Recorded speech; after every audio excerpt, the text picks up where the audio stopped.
just testing the sound. 431. It's not that load.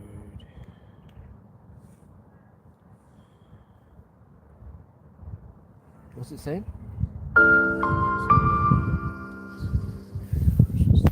Actually, hold on. Right. Does the sound working now? Yeah, it sounds working. Yeah. So that was the problem. Fixed it. uplift. Yeah. One So I know what Allah as well. Problem solvers. Salakia for that.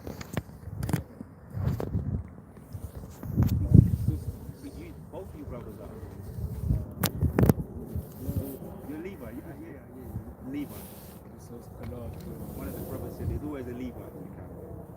Are we rolling? Yeah, it's working now. All right, we're Sounds back, man. The Wadi Yahweh Shai, Kala Yahweh Shai. We're going to continue where we left off. We was talking about, we're in that year of, and a lot, we're seeing it now, apostates, agents, and sellouts, right? We're seeing the numbers dropping. Let me just say it like that. We're seeing the numbers dropping. It started. The Wadi Yahweh Shai, Kala Yahweh Shai. Where we left off, let's go back to Numbers chapter 16 from the top. Okay, so back in Numbers 16, Yep.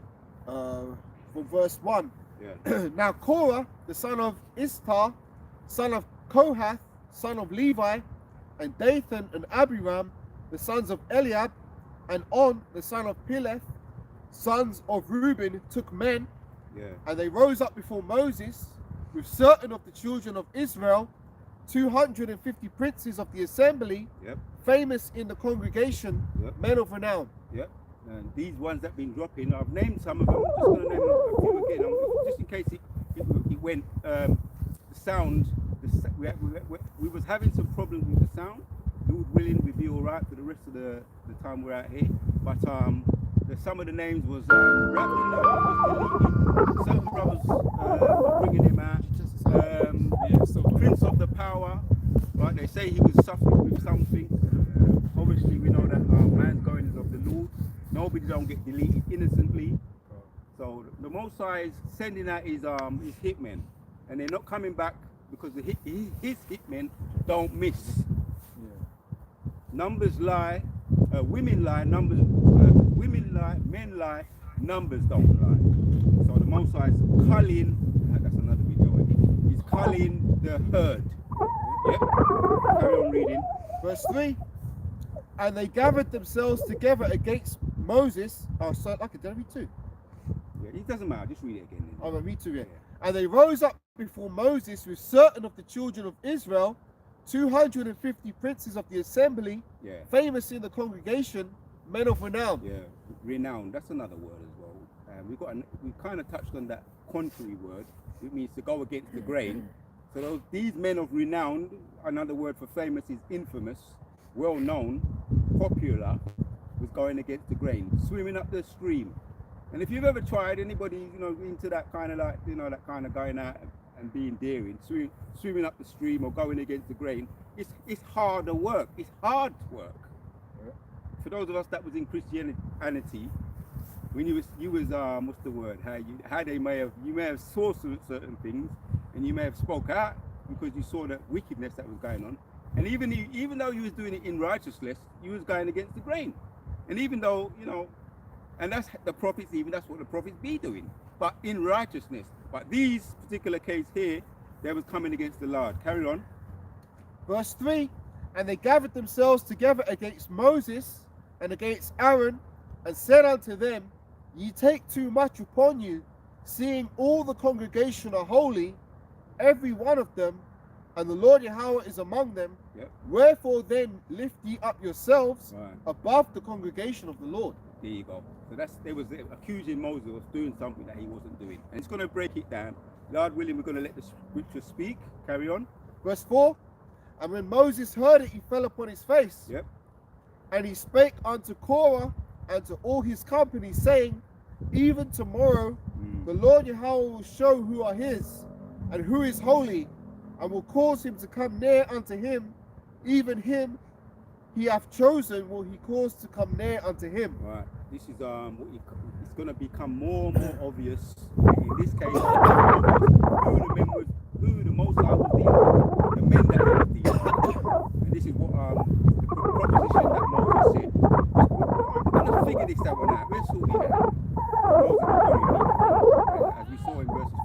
fell upon his face. You understand?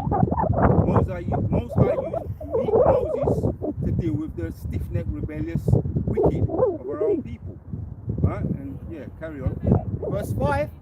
And when Moses heard it, he fell up. No, I read that one. Salakia. Yeah, Verse 6. Yep. This do, take you censers, Korah and all his company, and put fire therein, and put incense in them before the Lord tomorrow. And it shall be that the man whom the Lord doth choose, he shall be holy. Ye take too much upon you, ye sons of Levi. Yeah. So let's get that precept to the back up. Malachi chapter 2.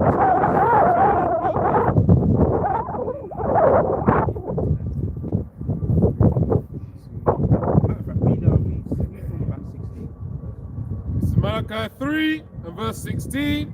Then they that feared the Lord Yahweh Ba'ashem Yahushua spake often one to another, and the Lord hearkened and heard it, and a book of remembrance was written before him for them that feared the Lord. Yeah, because it's really the foundation of serving the Lord is really the foundation is fear. As I've been getting into that. You learn that, right? If you go either to the left or to the right, you're gonna understand. It's a fear of the Lord that's gonna keep you straight and going down the straight and narrow. Fear of the Lord. That's what it's breaking it down there. Yep. It says, and a book of remembrance. That's why those are mentioned. Susan Wisginski. I brought out the facts. I brought out the receipts. Right. The hit list of the Most High. Right. Rap the News. Prince of the Power. They got deleted. The Most High sent his hitman out, and he took them out. If you heard about hitmen, what they do in the so-called family or the mob, right? They go out and they hit, they knock people up quite differently. The Most High is in righteousness, and he takes out the wicked. So he's in control of everything. This is his movie, not no white man's movie. This is the Most High's movie. And if you can understand it, Revelation, we always go into that. Revelation 1 and 13, don't go get it. Right? He's a man of color. Dark brown man. Yes, God himself. And Yahushua is a dark brown man too. Which they hid that from us in Christianity to keep us dumbed down and to worship their narcissistic selves.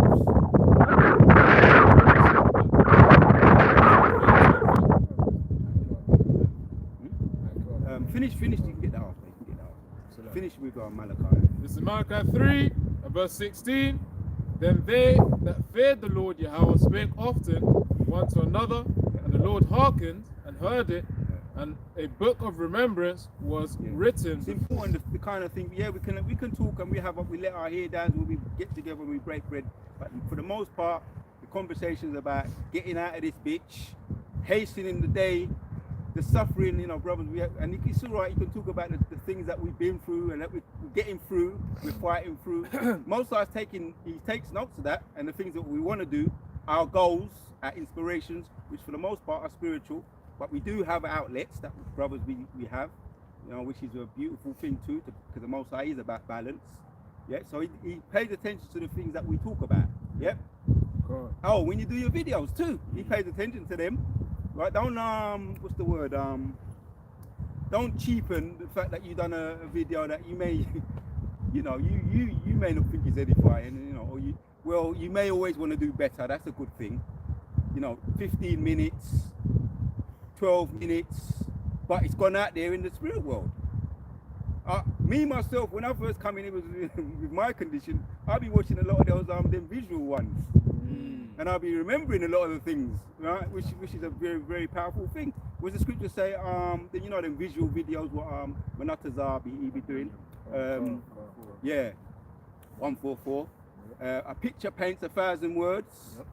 For those of us that are into that, into the visuals and the artwork. And you got brothers that are into the art, but they do paint 1,000 words. Visuals. So you don't cheapen or underestimate the power of your videos, what you do. Everybody's, different strokes for different folks. That's how the Most High be using your gift. Yep. Yep. Back to Malachi 3. Yep. This is Malachi 3, verse 16 again. It says, Then they that feared the Lord Yahweh, Ba'ashem Yahushua, spake often one to another, and the Lord hearkened and heard it, and a book of remembrance. Your prayers too.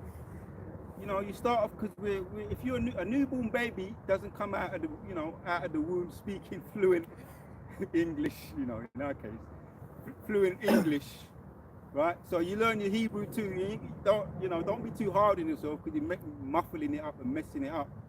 But the Wadi Ba'ashem Yahushua for giving us back our language, man. You're getting through that. You know, sometimes you feel like you're traveling through treacle. You know, running through treacle, trying to learn your language that the devil hid from you. But just stay on it. Keep on it. You look back one day, you say, "What? I've got that one now. I've got that one on lock now. The prayer. Yeah, and I needed that prayer, man. You know. So don't belittle yourselves, your achievements, or the gift that the Most High gave you. And you're growing too. In time, you are going to grow. You are going to grow. You know. Take it from us brothers here, individually, collectively. In the whole of the congregation, you know, this truth does heal us, and that we're happy to say that. Yeah, carry on. Malachi 3 and 16. Then they that fear the Lord, Yahweh Ba'ashem Yahushua, spake often one to another, and the Lord hearkened and heard it, and a book of remembrance was written before him. Yeah, well, we want to be written in that book. Yeah, Lord willing, we're those men coming back from the first fruits that was there with Yahushua. Doing, getting busy, creating the earth. Lord willing, that starts to come back. Some of us, not some of us, all of us suffer from amnesia, right, for what happened to us in the transatlantic slaves. The trauma, which led to amnesia, a knock on the head can actually give you amnesia, or a shock. Something that is a traumatic situation can give you amnesia, which affects your memory. I don't want to start getting into the health side of it, but you get what I'm saying. So we're waking up, that amnesia is being taken from us, and we're getting back our memory. Hence the language, hence the things that we're familiar with, the things that we understand. The whole of the creation was made for our sakes. He's giving that back to us, which starts there in the what do they call that thing, the pineal gland, right? That's the name that he's giving. But it's something that only Yahshua. So let's get back to life. Just a quick reason, because you mentioned that we had spiritual amnesia, like we had a hit on the head. Jeremiah 30 and 14. All thy lovers have forgotten thee, they that seek thee not. So like him. All thy lovers have forgotten thee, they seek thee not. For I have wounded thee with the wound of an enemy, with the chastisement of a cruel one, for the multitude of thine iniquity, because thy sins were increased. Yeah, you want to break it down? Yeah, just to the point, just to let you know that, we did have spiritual amnesia, because the wound that the Most High licked us with, that was worse than any wound, a physical wound that we could receive from the hands of a man. And that spiritual amnesia lasted, what, 350 years? Until we were revived, which is the fulfillment of Ezekiel, the 37th chapter.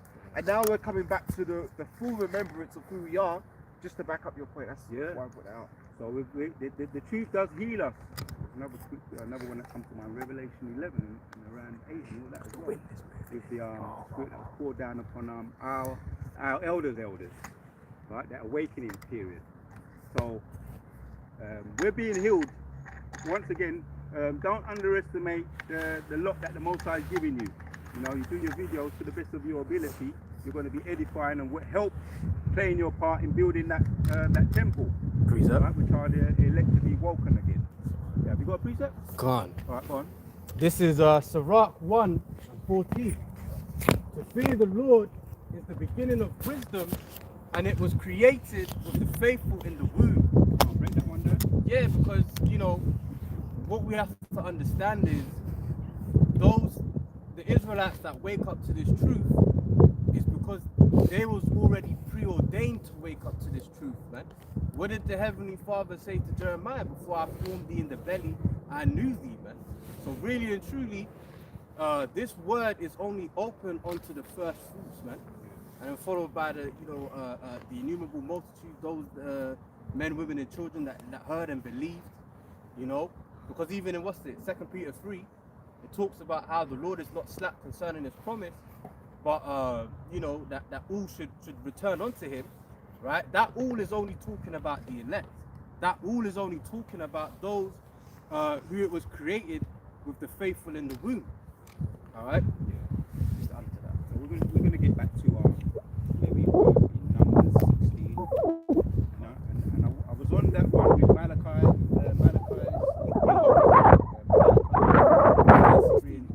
And read 17 and then 18. We'll get back to Numbers. Just wanted to make a point. This is the book of Malachi 3 and 17. Yeah. And they shall be mine, saith the Lord of hosts, in that day when I make up my jewels. Yeah, his Jews are his people, his Yep. Yahshua Allah, his elect.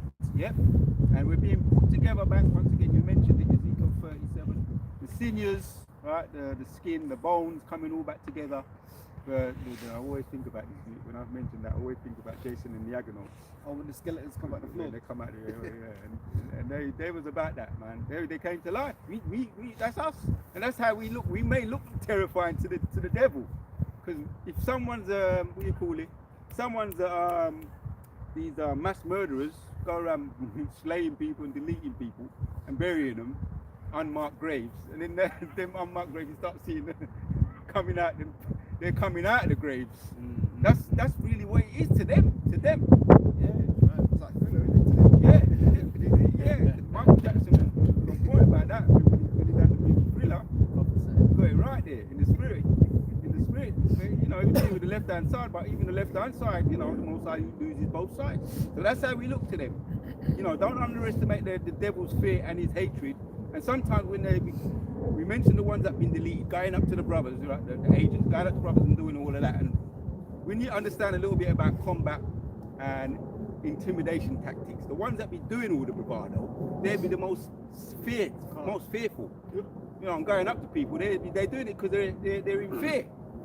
If you see there was one trash talk, I don't really want to get into too much of the boxing, but Anthony Joshua and Pubat Kuliv, and when they was going, you know, before the press conferences, Pubat Kuliv was going all up into Joshua's face and going, rah, rah, and he's just doing all that.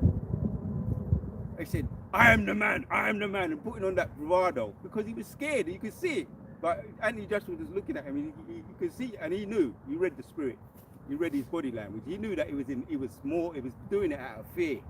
Inside, he was timid and he was fearful. He was trying to get into Joshua's head. So this is that's how Esau be doing. Yep. Right? That's why they deleted a lot of us, you know, in the transit. Like it was out of fear.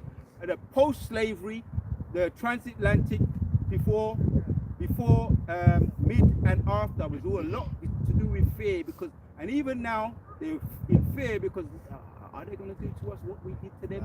Yeah, at the back of their mind, they've got that. So, yeah. You didn't finish where you were? No, I'm still in the 17th verse. It says, and I will spare them as a man spareth his own son that serveth him.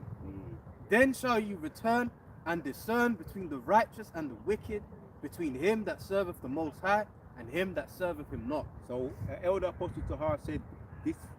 He says it every year, but it's all right. It's all right because prophets, you know, you just got what's the word? Wait thee upon the Lord. He's gonna rise up to the prey. This could be the year when we start. Let me just say. Let me just come back again. It started already. This could be the year 2026. It started in this year, 2025. He's knocking them off. Most I said he's hit, man. So let's get back to where we were, number 16. Because it's kind of there's been examples. There's a whole lot of examples, man. All right, so this is Numbers 16, verse 9.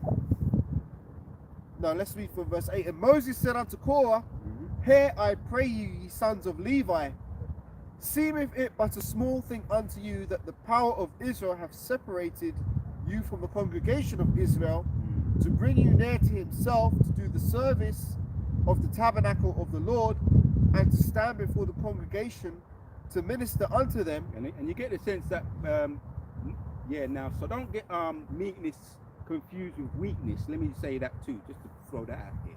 But Moses was not an aggressive, in-your-face person. He was just meek.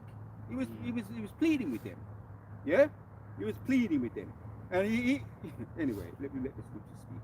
Carry on, because what you read in Malachi, the Most High made there's gonna be a time when it's gonna be a point which is happening now where the Most High is gonna make a distinction to one who be serving the Lord and one who is not. This is what's happening here in a more drawn out situation in live time. Numbers 16 verse Yeah. 10. And he hath brought thee near to him, and all thy brethren, the sons of Levi, with thee, and seek ye the priesthood also, for which cause both thou and all thy company are gathered together against the Lord. Yeah. What is See, Aaron? when you gather against his prophets, there's a lot of morals into this story here. This was a beautiful, which is not just a story. Obviously, it's something that went down. Mosai's movie, in its history, our history, it went down. You come against the prophets, you're coming against the Lord. They don't realize that until the elect are going to realize it if they're going off in some way, shape, or form. If you've been off, you're going to realize that before it's too late. But the wicked, they have to be judged, man, and they realize it when they're up there in front of the judge, jury, and executioner, which is the Most High. Yep.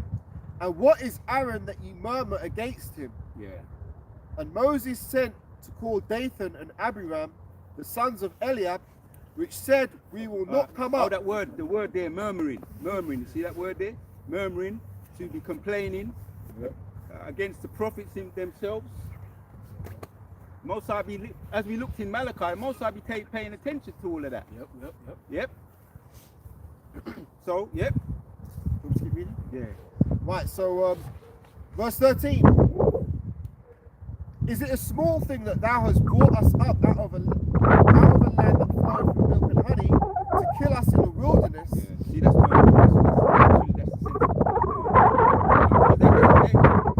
they didn't even have a point. And it's also a lack of faith too. We start, and that lack of faith is contagious, man. This is the real reason, when it gets into it. Let's carry on anyway. You know, the scriptures say things that are written aforetime are written for our learning, because you got to think about it. The same kind of scenarios once the MOTB is made mandatory and brothers can't buy or sell, don't know where your next meal is going to come from. You're going to have guys in that same spirit as, oh, what? So did the Lord put the spirit on this devil to mandate this MOTB just so I can starve to death? Yeah. It's the same thing playing out, man. That's why there's a reputation for those the rebels. They call them rebels that came out of the wilderness, and we're going to see the outcome. Because even now, when they talk about, oh, it's not the MOT, it's sin, or it's the white woman, that they're putting a negative spin on it. Or you can get it, but if you get it, you can take it out again. All that is like you go into a fight 100%, man, not 50-50, not even 50-50, not 30-70. You go and you have to have full in the Most High anyway. All in and with faith. That's what it is. We know we ain't taking it. I don't care, right? That's why another reason why people take the bag too. It's because they're not the elect, and they.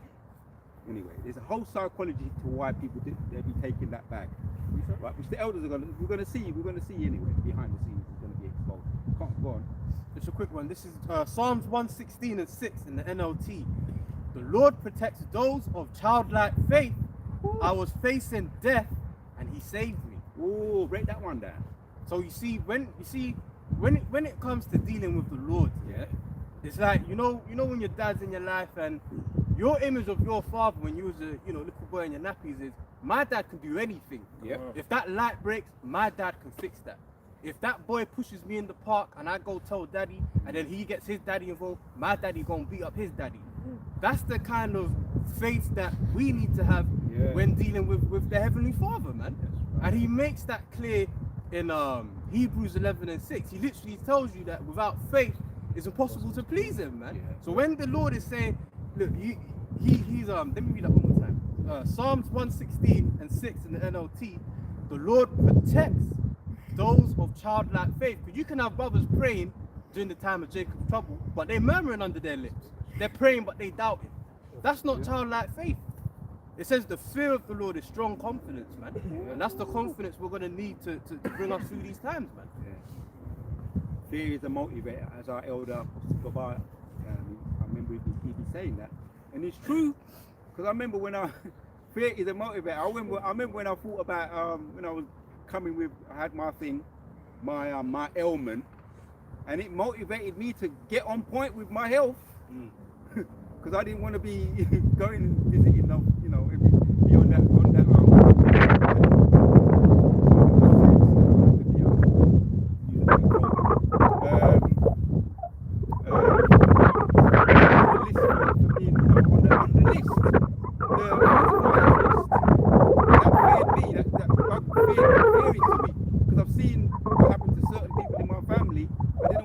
down that road. So did it motivate me to get back on my health? The fear motivated me, and I got back on that. Looking back now, it was the fear and the blessing of the Lord, and the blessing of the Lord balanced it out as well.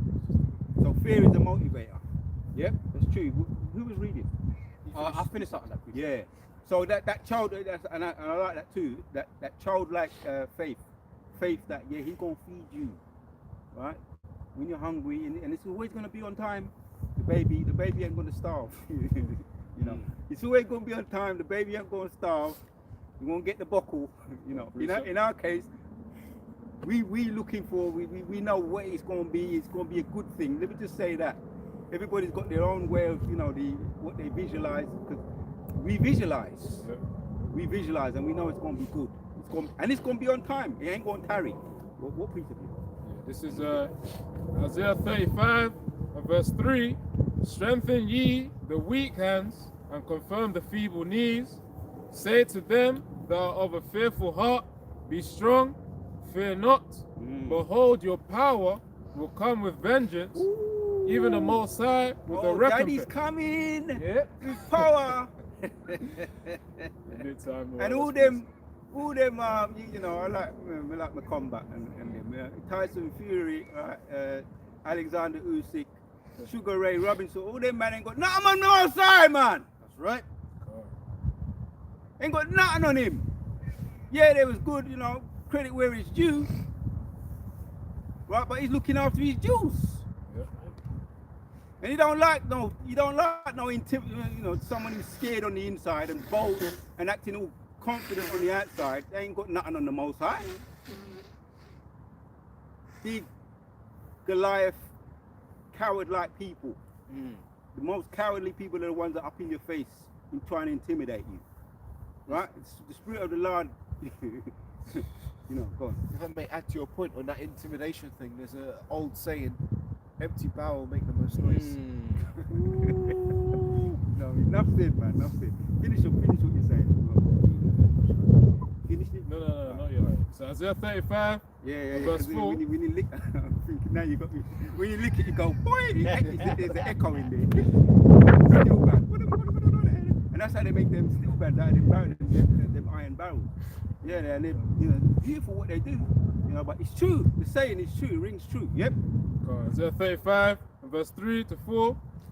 Strengthen ye the weak hands and confirm the feeble knees. Say to them that are of a fearful heart, fear not. Behold, your power will come with vengeance. Will save you. So we want to have that type of faith. And we're building up on that faith now. Right? We ain't not the most I don't be dealing with no mighty men, right? And if there were mighty men among us right now, we're worms. We come back with just worms. Let me just say it like that. And the mighty men are all going to be revealed. Most are going to make a separation soon. Be revealed. We have to suck up. There's nothing being done to Yahshua Allah. Compared to other nations, what's happened to us is the worst. Yep. So we have to suck it up. As because we're waiting on our power.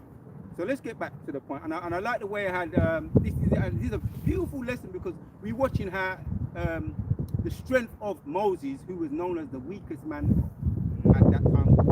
But was he strong? Let's carry on reading. This is Numbers 16 from verse 12. And Moses said, a lot of people get meek and weak, mixed up Right. in the world. Yeah. Right? So let's carry on. Numbers 16 and 12. And Moses sent to call Dathan and Abiram, Yeah. the sons of Eliab, which said, we will not come up. Is it a small thing? Yeah, that's what they said. It's literally that's what they said. Well, we're not going to be no GM, and then, you know, all right, affiliation's all right, but they was coming against the 100% truth, which is, yes, it's a title, but when you're pushing out a 100% truth, there's power there. Like you got the car BMW, right? You got the car Volkswagen. It's known for the name, but there's a reason why it's known. They're known for their durability, you know, the reputation that they have. The German cars, they're known for their durability. It's known for the name, but there's a power behind the name. There's a power behind the GMS title, which when you get into it, it's the Most High, right?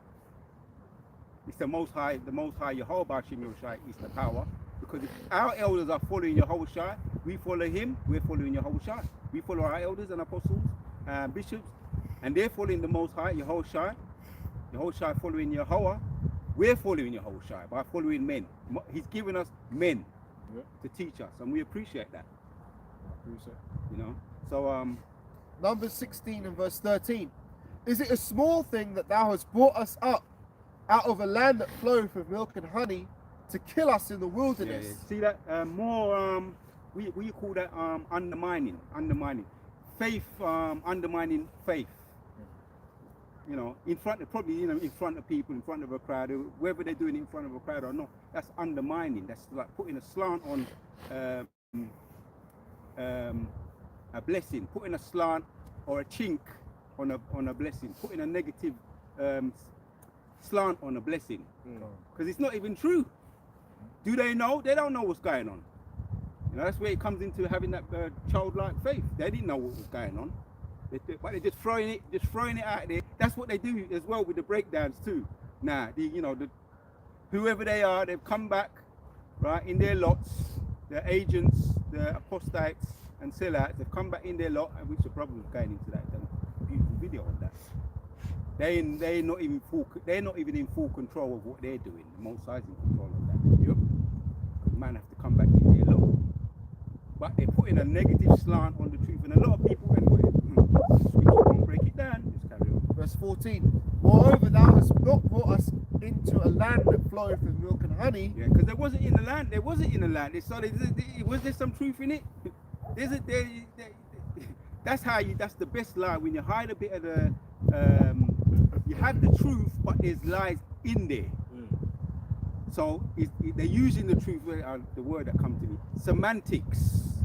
Because when you get into that debate spirit, right, a lot of what their debaters, they use semantics, like, oh, do you know that the sky is not really blue?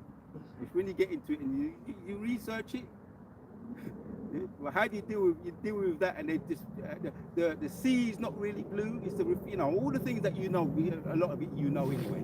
But they use straw men, and they use semantics to get you just to tie you up. Circular locution, if I'm saying it right, to tie you up and waste your time. So imagine if you got a stick and you just lick them on the top of their head, right? Someone you're debating. This is how they are. This is their mallet. You got a stick or a mallet, right? And you lick them on the top of on their head, and they say, "What happened there? Why did you do that?" I said, "I never did it. It was the mallet that did it." It's the same principle. I didn't do it. A piece of wood hit you. I didn't do it. And then you say, "But you did it." You see, it's just like you're gonna go back and forth. You can go on and on and on and on and on and on. No, but hold on, it's gravity and all. That's what they are. That's what they be dealing with, man. Semantics, just wasting your time. And everybody knows what the truth is. I pick up the mallet and I lick you on the head with it because I was fed up with your folly. But I ain't gonna say that. I'm just gonna use that as a straw man to go and use circular locution. That's what they do to you if you're not wise to it. So I know that foolishness. Enough said on that. Right, Mr. Park, let me read 13 again. Is it a small thing that thou hast brought us up out of a land that floweth with milk and honey, to kill us in the wilderness? Semantics, yep. Except thou make thyself altogether a prince over us? Wordplay. leading, just leading in a certain direction. You know, even if you said no, but and then you know they're going to come back with something else. No, that's not true. You don't. You know, let's see what Moses did. So, yeah, man, just say something Yeah. at that point. That's a really right. Moses led us out of Egypt after what 10 plagues, right? Was Moses the one who made the plagues? No, that was the Heavenly Father.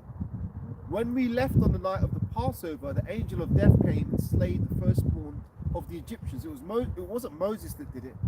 That was the Heavenly Father sending Yahushua as the death angel. Furthermore, when we came out of Egypt, we had the chariots guiding us overhead, putting a barrier between us and the Egyptians. Was it Moses who did that? No, it was the Heavenly Father. So how can these arseholes say that Moses led them out of Egypt just so that he can make himself a prince over the Israelites? Yeah. That is, like you said, that's the most illogical, given all they saw. They saw the parting of the Gulf of Suez.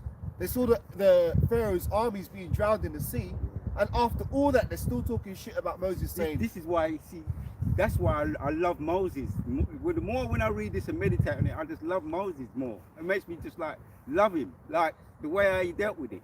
Because you have to be meek to deal with that kind of thing. As a matter of fact, let's hold Numbers. Is it? I asked you to hold it, innit? Was it Numbers? Numbers 16 and 10. No, Numbers 11 and 10. It's 10, yeah. Numbers 11 and 10. And I read it because when I meditate on these kind of true stories, I just feel, boy, I want to be like that guy. Yep, go on. Right, this is Numbers 11 and verse 10. Then Moses heard the people weep throughout their families, every man in the door of his tent, and the anger of the Lord was kindled greatly. Moses also was displeased. Yeah. And Moses said unto the Lord, wherefore hast thou afflicted thy servant, and wherefore have I not found favor in thy sight, that thou layest the burden of all this people upon me? Yeah. Have I conceived all this people? Have I begotten them? That thou shouldest say unto me, carry them in thy bosom, as a nursing father beareth the sucking child, unto the land which thou swearest unto their fathers. Read up to 15. Hence should I have flesh to give unto all this people, for they weep unto me, saying, give us flesh. Yeah, because if you ask me about who do you want to be like the characters, now obviously I love Samson, and your whole obviously. But when I look into this story and meditate with it, I said, well, when they asked me this when I was a bit younger, I said, they asked me, who do you like? Who do you want to be like? I said, I want to be like Moses. Because I knew Moses, meekness ain't weakness. So I was asking to be strong in so many words. Carry on. Yeah. So hence should if I... you didn't get it, you might have thought, it's a cop out. No, it's not a cop out. Carry on. Numbers 11 and 13. Hence should I have flesh. Hence should I have flesh to give unto all this people, for they weep unto me, saying, give us flesh, that we may eat. I am not able to bear all this people alone, because it is too heavy for me. And if thou deal thus with me, kill me, I pray thee, out of hand, if I have found favor in thy sight, and let me not see my wretchedness. Yeah, see, he was true to himself. Let's say it like that. In combat, the ones that do well, you acknowledge you've got a weakness in a particular area, and then you build on the weakness. You've got to be true to yourself. The ones that ain't true to themselves and act like they're invincible, you see what happens when they get one L, they start getting L's and L's and L's and L's. AKA Deontay Wilder, he thought he was invincible. You got, when you're true to yourself, I'm not the bollocks. I need your whole shot. In our case, we need your whole shot. We're not the bollocks. We need your whole shot. If I go into any, which I'll probably run from any combat now, the way my mind is now, I'll run from combat. Because it ain't a weight upon the Lord. I want my backing. I want the four never fought with that, is hammer. Four God of thunder. I ain't fighting with that the most. When I know he's got my back, I go. I'm coming. Me and you, we're gonna do what we got to do. If I'm in any kind of doubt, I'm running. I ain't the bollocks. Let's say it like that. In the spirit, obviously with prayer and with the backing of the Lord. You know what I mean? So there's an example there, Moses, man. But what happened? When you read on in Numbers, we may come back to that. Let's get back to Numbers 16, yeah? number 16. Yeah, he was sent 70 men to help him because he knew he wasn't the bollocks. 70 men, the elders, which helped him carry the responsibility, and which helped him judge situations. The most severe cases he would deal with, but the more lesser cases, the other men that was assigned, like the officers, they would take control of that. So we need your whole shire, man. We ain't the bollocks, man. So yeah. Most I see, and that all just started in this situation when Moses had, was it Jethro, his father-in-law, telling him he needs to have captains of 10s, captains of 50s. That was the establishment of the order of the Lord. But guess what? That was also the establishment of the house of David before the house of David was established in David's time, because Moses was David. There you go. So these people that were coming up against Moses in these days, they're the same people that are coming up against the house of David now.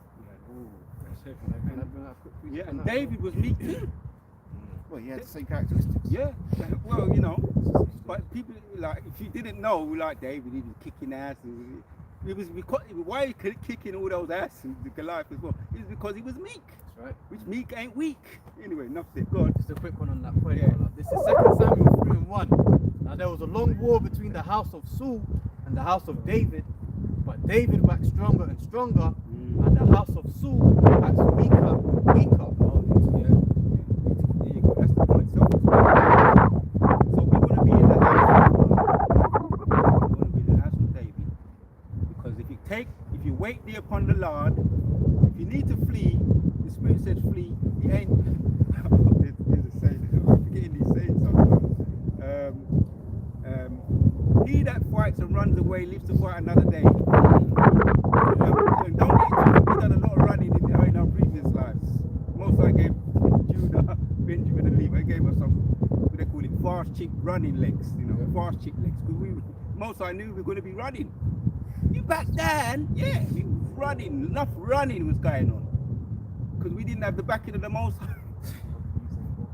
And I ain't ashamed to say it. Well, that's part of the prophecies. You should go against your Yeah, enemy. Usain Bolt. Good. It's like you should go out against your enemy one way and flee seven ways, roughly paraphrasing. You ain't a coward. Live to fight another day, man.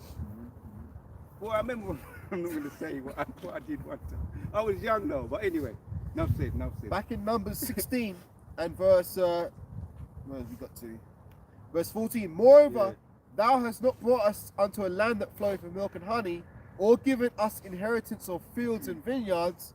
Will thou put out the eyes of when we used these to see men? I'm just going to say it now. When we used to see them NF, right, when we was young, the N National Front, now you got the other ones, BMP and all that, was that, Tommy Robinson, right. But when we was younger, we was running, man, doing a lot of running. We got fit running, doing them running. We got fit doing that. We was fit. But we was united as a people. Now you got, they're running two, ninjas are running with machetes now to their brother. Fucking madness. Anyway, let's get back on the scriptures. So, we didn't have the backing of the Most High. Now that scripture, Deuteronomy 28, your eye will be evil towards your brother, running the wrong direction. You know what I mean? Anyway, yep. Moreover, thou hast not brought us unto we're going to get to the point. Moreover, thou hast not brought us unto a land that floweth with milk and honey, or given us inheritance of fields and vineyards. This is the murmuring, right? Murmuring does take effect. Negativity does. It is contagious. Yeah. We know what happened with now you said that Samson and Delilah, right? The prime example there of what nagging did to Samson. He actually said, "Oh man, I can't take it no more." He literally said that in so many words. I can't take it anymore. Let me just give it to you, man. Take it. Weak. That was weak. That weren't strong, but it was a story. Everything was written for our instructions that we may, we can pull on that. Do you mind if you see if you can find that? If you can find Samson, I think it's in Judges. Anybody can find it because it kind of helps the point. Yeah. Samson, give that. Samson, when he said he gave into Delilah's nagging, if you can find it, because it goes into the point of murmuring. That's why some man literally they don't want to go home. I knew in the Christian church, I knew some men, they didn't want to go home. They did not want to go home. Come round your house and come round and have some tea, and then the tea's run out. They want some biscuit. The biscuit, they don't want to go home, and then you have to question them. What's wrong, man? You give me a headache, you know, man. Anyway, so it's a real thing. But all that was, for us to, that's because of, the curses that women came in against us is all part of Deuteronomy 28, giving you a headache. It's effective, it has taken its toll on us. Wore us down, yes? Let's get back. Right, number 16, carrying on. If thou put out the eyes of these men, we will not come up. Numbers, what verse? Numbers 16 and 14. All right, yeah. And Moses was very wroth and said unto the Lord, respect not their offering. I have not taken one ass from them, neither have I hurt one of them. Yeah, and it's true. Moses was, you can get the sense that he was just calm and patient. You wouldn't want to see Moses get angry though. But, a man that's always calm and patient, you don't want to, me from my observation, respect them, man. The ones that don't do too much, in your face, that too, always in your face. Moses, carry on. Verse 16, and Moses said unto Korah, be thou and all thy company before the Lord, thou and they and Aaron tomorrow, and take every man his censer, and put incense in them, and bring ye before the Lord every man his censer, 250 censers, thou also and Aaron, each of you his censer. Yeah. And they took every man his censer and put fire in them and laid incense thereon and stood in the door of the tabernacle of the congregation with Moses and Aaron. Yep. And Korah gathered all the congregation against them unto the door. Verse 19, yeah? Yeah, of the tabernacle, correct. Of the congregation, and the glory of the Lord appeared unto all the congregation. Yeah, so you see what these Korah, Dathan, and Abiram, they witnessed. They witnessed the manna, which is when you get into that, the meaning is angel food, and when it's explained, it's basically a superfood. Everything you need in one cake, like a donut cake, but it was a superfood. Donuts are bad, but a superfood. It was like a cake. I think they call them. There's a word they got for them in the Amalekites. They make their own thing, the pretzel. So the pretzel is similar like a pretzel. What they say. The matzos thing. Yeah, like a pretzel. That's what they believe. That's what it is. They make up their own thing anyway. So it was a superfood, and Korah, Dathan, and Abiram witnessed that, and they was murmuring against all of that. Food from heaven, See that? But I'm saying, but when you're getting something constantly, and that's what happens. You start to lose appreciation. Hence why we're here now, reading this, looking back on this, and we could say, would never have done that. But boy, the contagiousness of that negativity, it's contagious. Yep. Verse 20, and the Lord spake unto Moses and unto Aaron, saying, separate yourselves from among this congregation, that I may consume them in a moment. Yeah, you see, that ain't no softy. There ain't no softy. You're doing the work of the Lord. You ain't no softy. I don't care how you look. You got to have some kind of steel in there. A man of the Lord has some kind of steel. When I say it's the spirit of the Lord. Say that's the way to say it. To back up, Ariel, even the apostles say that in this truth you have to be sort of like crazy to be in this truth. See? Yeah. So it says out of the box. Out of the box. Look, it's cold now. Brothers got their issues. They've got a nice warm bed at home, but we got out of that bed. You got brothers that, boy, they've given up a lot. I remember brother was saying this over there across the water. That's given up a lot of dollars for this truth. Brother was breaking it down. A lot of dollars. Right? Dollars could even be the warm comfort of your woman or couple of women to get out there on a Saturday. You're giving it, because because we're seen as crazy to give that up. Yep. But spiritual man, you know, is he examines all things, but he's not examined by anybody apart from the Most High. So let them call us out of the box and all of that. It's you know, carry on. Verse 22. Yep. And they fell upon their faces Yeah. and said, O power, the power of the spirits of all flesh, shall one man sin, and will thou be wroth with all the congregation? Excuse me. And the Lord spake unto Moses, saying, Speak unto the congregation, saying, Get you up from Yes. about Most the I was dealing tabernacle. with him directly. That's another thing as well. You know, most I was dealing with Moses directly. You know, hence with Solomon and David, King David, Moses, Marshall, same persons. He was dealing with them directly. That's a fear. You got to respect that man. You got to fear that man. You got to fear that man because fear is a motivator. And they talk about love in the world. Fear is stronger than love. Elder Apostle, he broke that down. I mean, he broke that down. Love, the woman that love you but she don't fear you, it don't mean S-H-I-T, don't mean nothing. But if she fears you, and you know it, you will know. If it's just love, it's like more transparent, that love, you know. They be still doing things behind your back. But fear is a different thing. So we want to have that fear. We want to push that fear and pray for that fear. Realistic. You know, you may even have to pray for that fear, to have the fear of the Lord. Get into them Hebrew words as well. Because there's power in those words. Ask for strength, for courage. Not to be overconfident, but yes, to have faith and confidence in the Lord. Not to be overconfident, because a lot of people if your confidence in yourself is overconfidence. Hence why I mentioned, was it last week, what happened to, it was Lennox Lewis. Yes, you did. Around 2000. Lennox Lewis and Nassim Ruckman. He was knocked out because he you know, in his mind he trained, he put in the work, he trained, he got in there, he was having his way with Nassim. Lennox Lewis was having his way with Nassim Ruckman.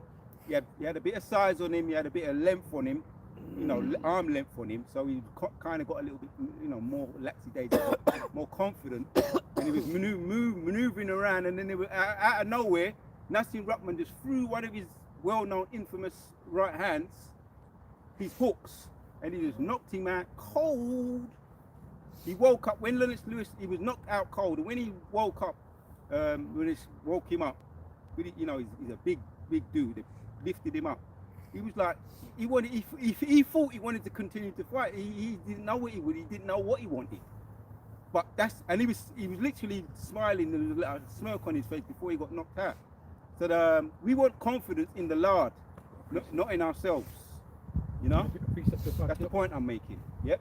Proverbs 3:25. Be not afraid of sudden fear, neither of the desolation of the wicked when it cometh. For the Lord our power shall be thy confidence, and shall keep thy foot from being taken. Yeah, that's beautiful. We want the confidence in our Lord, man. And if you ain't got the right balance, the Most High gonna give you he's gonna put you, you know, he's gonna level you in what is gonna be suitable for you. He's gonna level you, and that's a beautiful thing. That's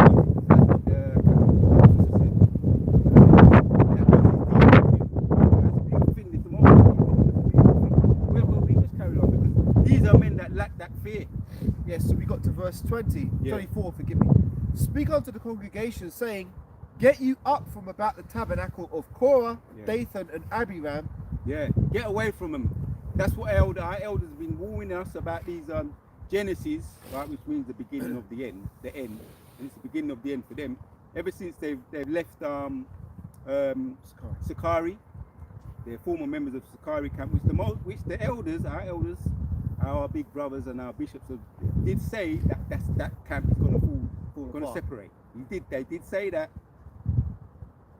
So yes, that title for this year is very suitable.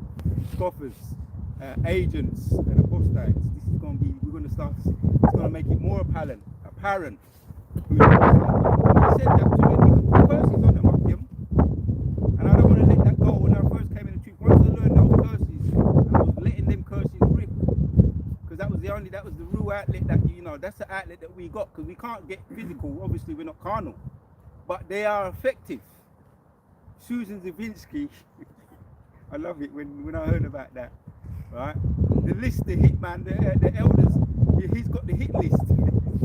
Elder Manasseh Akbar, he brought out the hit list. So we got evidence, we got receipts, man. Which is, if you know, he appeals to the facts. He appeals, the Most High can appeal to the spirit, but also to the fact side of us too. We're in the flesh, and it's good, because everything that was written for our instructions, that we may have comfort. As a matter of fact, the best receipts are the scriptures. Let's get back to it. Verse 25. I And Moses, like to try to get all the meat off this bone. I was meditating on this because we were seeing things happening now. It's very similar what's happening now. Numbers 16 and 25. And Moses rose up and went unto Dathan and Abiram, Yeah. and the elders of Israel followed him. And he spake unto Moses was having headaches, man. I'm just saying this. I'm saying that in the spirit, man. Dealing with ninjas. For anybody, brothers that got family, you're on a smaller level. Moses is on a heavy level, but on a small level, you're dealing with family. You're dealing with a ninja woman. Boy, you need a little man cave. You just need a man cave, bro. If you got a man cave that you got away from that, just appreciate that. Because some brothers ain't got that. But pray for that. Because at one time I didn't have that. He was hit with too much, bro. Moses was, you know, anyway, Moses, I relate to it. On my smaller level, I relate to what Moses was dealing with. How he felt. On a smaller level, obviously. Yep, carry on. verse Numbers 16:25. And Moses rose up and went unto Dathan and Abiram, and Yep. the elders of Israel followed him. Yep, And he spake unto the congregation, saying, Depart, I pray you, yep, from the tents of these wicked men, yep, yep, and touch nothing of theirs, yep. lest ye be consumed in all their sins. Yeah, so he was warning. It was work. Moses was putting in work, you know, dealing with these people, man. Why do you think sometimes brothers get frustrated? You can say, you know, you can sense things. Brothers get frustrated, bro. You know, what was the last video we saw with Elder Pastor Tahar? What did he say? He put some F words up there, bro. You saw it? What's it called? No more effing around with the. Oh, no more affiliates. Yeah. No more affiliates. Yeah. I'm not saying, you know, but it's in the spirit though, because you know, this kind of reading. Numbers Yeah. 16 and 27, forgive me. So they gat up from the tabernacle of Korah, Dathan, and Abiram on every side, and Dathan and Abiram came out and stood in the door of their tents, and their wives and their sons and their little children. Yeah, we're getting to the point. And Moses said, Hereby ye shall know that the Lord Yep. hath sent me to do all these works. And this is the grand finale, man. The grand finale, that's going to be the icing on the cake, however you want to say it. In the place where they said, you are not my people, there it shall be said, you are the sons of the living God. Once again, we all can relate to this. We all can relate. We're all in this movie. We can relate to this in our own individual way, you know, in our own way, our unique way. Yep, carry on. And Moses, verse 28. And Yeah. Moses Oh, said, so did I say the point? Yeah, there it shall be. Yeah, read that again, 28 again. 28, yeah. And Moses said, Hereby ye shall know that Yep. the Lord hath sent me to do all these works. Yeah, because they didn't belittling him. You ain't not. We all been there, bro. We've all been there, man. Belittling you. You just a piece of you ain't. And there's ways you can belittle people. You don't have to, you know, shit on the ninja. Shit on that ninja. You ain't on my level. Shit on him. And the more you're the man of the Lord, the more you probably get shitted on. You ain't shit, man. Some of us know. If you've been to school, you know. Been to school, college, you know. Corporate world, you don't know.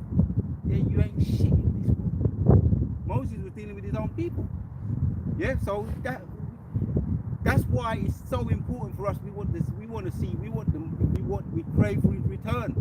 Then shall they know. Yeah, carry on. And Moses said, Hereby ye shall know that the Lord hath sent me to do all these works, Yep. for I have not done them of my own mind. Yep. If these men die the common death of all men, or if they be visited after the The visitation attitude of the scoffers is like, we're above you, man. That's what he recently came out and said it.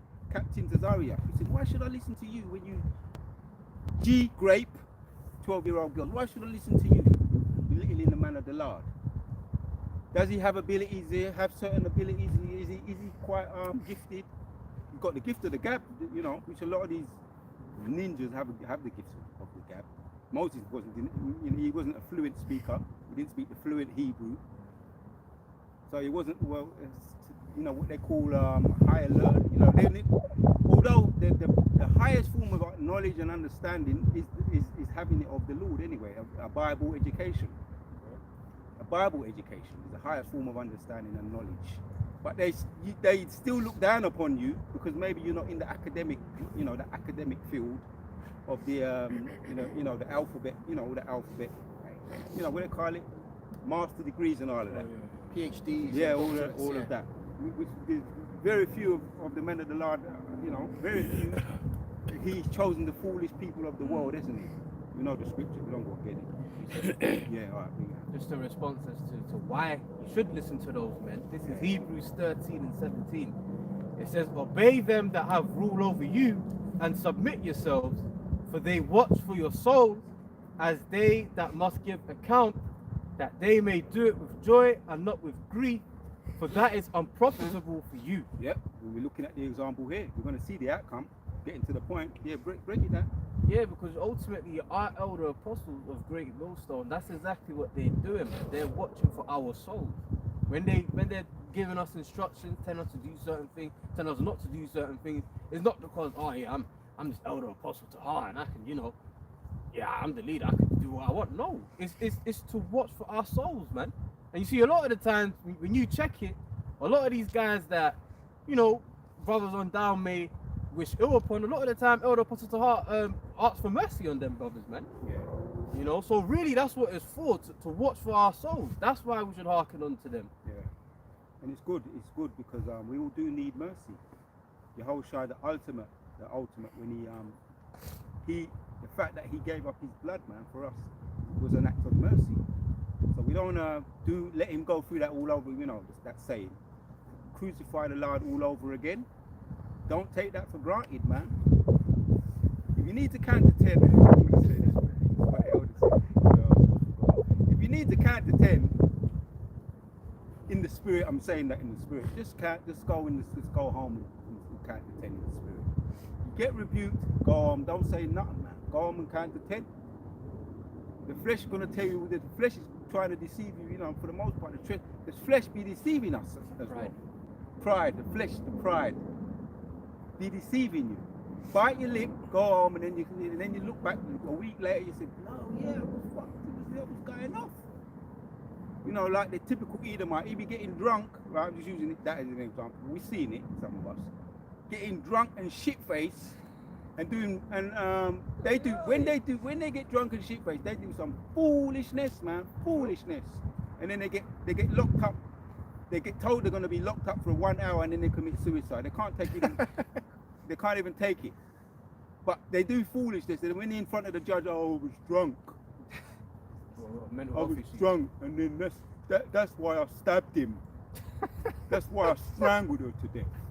I got drunk. They don't believe it. They don't take rebuke. They don't take. They're not repentant. No accountability. But the point I'm making is that you look back and you say, yeah, the flesh, man, man. So he's elect, because the elect are gonna come to the senses. Yeah, I went off. Look back. Now, when I look back 5 years, 10 years, 20 years, my own individual, I say that dude. If I met that dude, if I met me, and I met me 30 years ago, I don't want to say nothing else about it. Boy. Be a good or a bad encounter. I'm not going to say nothing. Yeah, leave that to your imagination.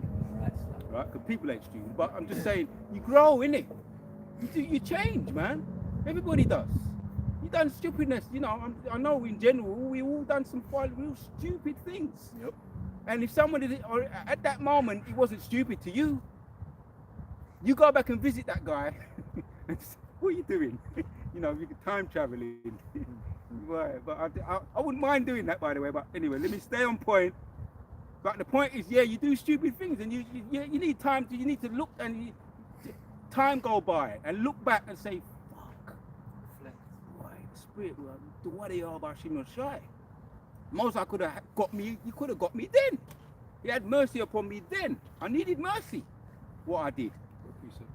Recently, I've been looking at some of the old. Anyway, bring out your precept. Just to back on your point. Stay on point, man. All right, Yeah. you're going beautifully. Psalms 51:3-4. For I acknowledge my transgressions, and my sin is ever before me. Against thee only have I sinned, and done this evil in thy sight, Yeah. that thou mightest be justified when thou speakest, and be clear when thou judgest. Yeah. No, read that again, man. Take time Psalms with that one. 51, Oh yeah. verse Yeah. 3. For I acknowledge my transgressions, Yeah. and my sin is ever before me. Against thee only have I sinned, Yeah. and done this evil in thy sight. Yeah, because King David, when he went off with Bathsheba, King David, and it's a beautiful thing why the Most High he let that be in the scripture for us to look at that and say, yeah, a man of the Lord, you know. Not that we're going to go and do something stupid like that. David is only, you know, there's only one King David. So, but the Most High let that be written. That a man of the Lord, the flesh man, he said, the point, the moral of the story is that he acknowledged his transgression and repented. Yes. But we can all go off in our own ways. The Wadi Oba Shimashai that he didn't, you know, he had mercy upon us. But acknowledge it though. And you can still acknowledge it. And when you pray, out for the sins that you committed in this life. I remember the elder did say that, and your previous lives. And some of us are suffering from the consequences of things that we did in our previous lives as well. That's why we don't get overly mad when we got our little thorns in the flesh. You just take your time, and it levels you too. Because maybe if I had that same 20-year-old ambitions, my 20-year-old ambitions, right?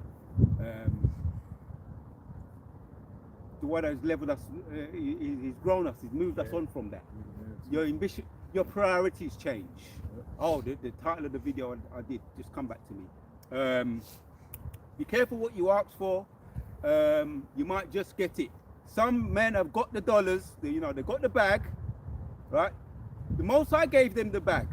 Not directly from Satan, it was from Satan, but the Most High let that happen because they got what they wanted. They didn't come in here for salvation. But are they going to be preserved by the Lord when the missiles are let off?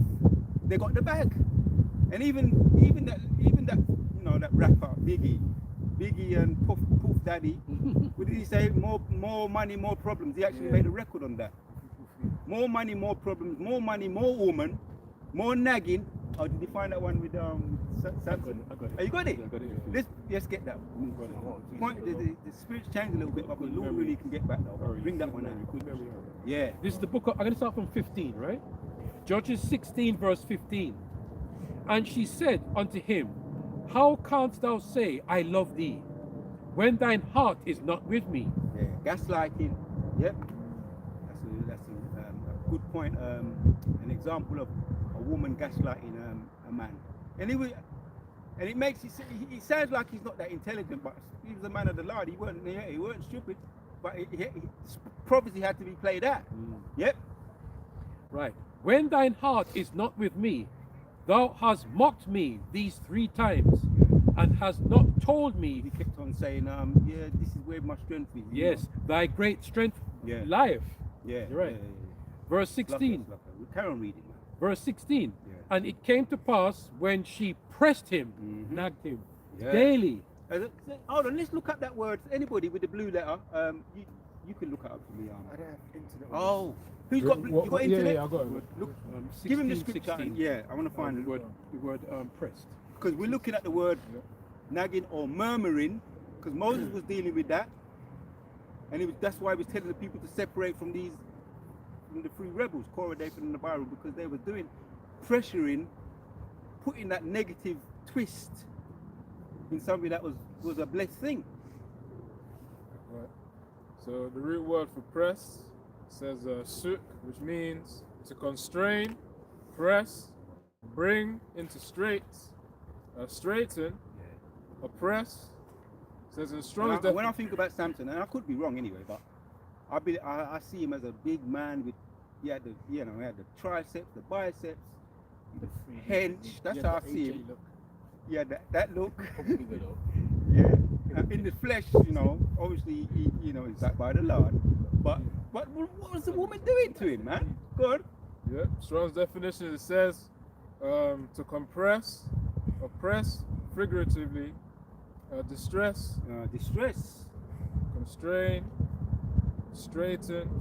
She was constraining him, man. In you know, when someone's constrained, if you see a police that will when they're restraining someone, they taser them, innit? They taser them, or they get them in the arm lock. So Delilah was he had him under control, bro. Also Aria, Yeah. because it mentioned straight and then straighten as well. Yeah. Right? STRAIT. Yeah. So she was putting him in a position of difficulty, man. Yeah, man. See, this is a mighty man of the Lord. He done lick up, he done lick up some of them Philistines with the donkey jawbone. I always be wishing I was there watching that. You ever watch them movies and with the action? Dodge, lick that, boom, behind you. Well, if I was watching that, I would have said, "Wow!" I would have come away feeling inspired, bro. And then he have to deal with this damn woman, go home to his woman, Delilah. And look what Delilah was doing to him. She had him in an arm lock, bro, a headlock. She was tasering him on the restraint. She had a restraining order on his ass. But I'm just saying it in the spirit. You know, putting some making light of it, but it was a serious thing. Did he finish your half? No, I got more. Yeah, there's more. Before I go further, Arya, can I Yeah. say this? You know the word, I looked at the word Delilah, what it means, All right? The word Delilah, it says, what does Delilah mean in the Bible? Delilah bore a name which is in its essence meant delicate or dainty one. Yet rather, ironically, the Bible portrays her as one with the power to lure men to her physical and spiritual destruction. Yeah, them delicate ones, them, you know, some of them. Faces. No, I ain't gonna say nothing else. Anyway, the Spirit of the Lord, was using her on the left-hand side. That's what that was. The prophecy had to be fulfilled. So did you finish that? I'm going to go now, Arya. All right. So Judges 16 and 16 again. And it came to pass when she pressed him daily with her words and urged him. The sweet voice, man. Daily. Them voice, they with the sweet voice, man. Like daggers in the heart. You know, sweet voice sound like singing them beautiful songs, man. Take these broken wings and look. she's just seducing him, man. Yep. You know, 'cause I know some man like all that soft, the soft, sweet. But a real man would do. You know what I mean? A real man do like that. It's the softer side of life. Yeah. Anyway, Samson was going in. It says again and 16. And it came to pass when she pressed him with her word daily with her words, and urged, so that his soul was vexed unto death. One more word, vex, and then we get back to that. Oh, can't the root word. Yeah. If you've ever been so vexed, man, you ever been so vexed, just look up the word. It's the root word of vexed. Vex the man. It's another reason why a lot of men lock up in prison doing life, man. You know, you got vex, and then you got in the red. After that, you got in the red. Yeah, God. So it says quatser, which means to be short, be impatient, be vexed, be grieved, to be shortened. It says reap, harvest. Strong's definition. It says to dock off, curtail, transitive, intransitive. So that's really there's no more on that. Yeah? A bit more. There more? It says to cut down, much discouraged, grieve, Discouraged. loathe, mourn, and reap. Whoa. Yeah. So, like, You're gonna say, go on. yeah, because when you read that, it brought to remembrance that the precept in the Apocrypha, I think it's Dec.2025, it talks about how a woman that will not comfort her husband in distress, make weak her hands and feeble knees. Yeah, discourage you. A woman that's breaking down her household. Something to that effect. It says, the wise woman buildeth her house, but the foolish woman plucketh it down with her own hands. Right. Said it, so you don't go get it. So yeah, you're breaking down your man. You're breaking down the head of your household, which is your house. Especially if it's a man of the Lord providing for you physically and spiritually, because that's what a man of the Lord will be doing. He's providing for you spiritually. And down the line, it's all about faith. A lot of people don't have faith. You lack faith. Just gotta say it how it is. So if you don't got faith in your head, the scripture says that he's gonna give them. Is it Isaiah 32? Read. I don't want to just 32. Isaiah 32 and 1. Read it.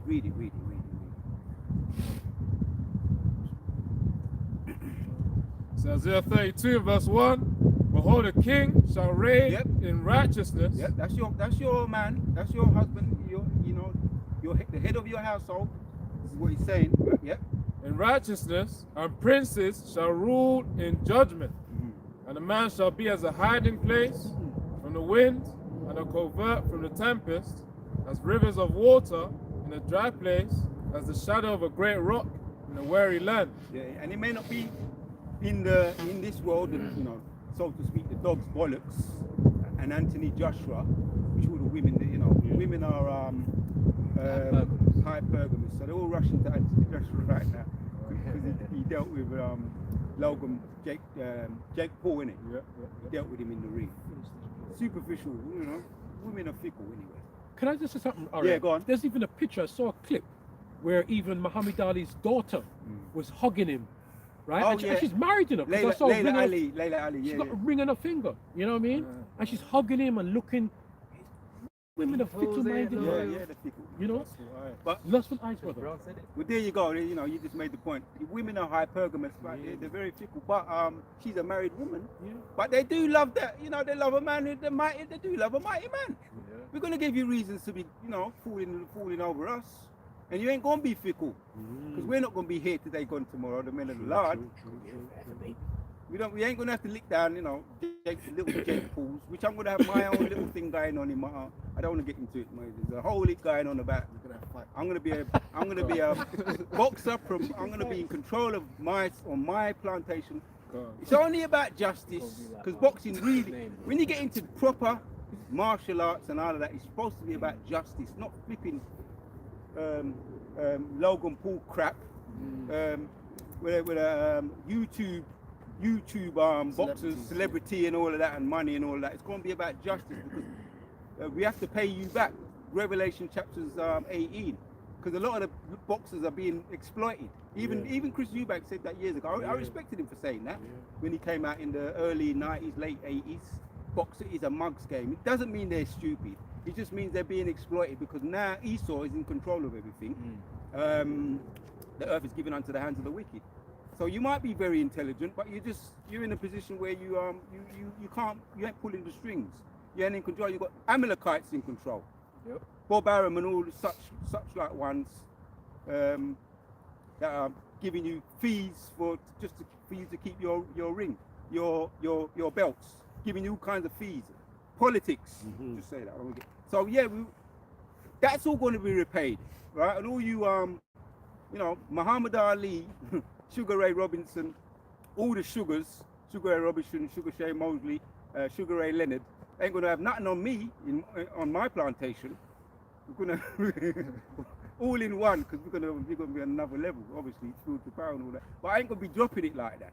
Let's get back on the point. I won't talk too much about it. Right, this is back in Numbers 16. Pick up from where we left off. Numbers 16 and verse 29. If these men die the common death of all men, or they be visited after the visitation of all men, then the Lord have not sent me. Yeah. But see what Moses was saying?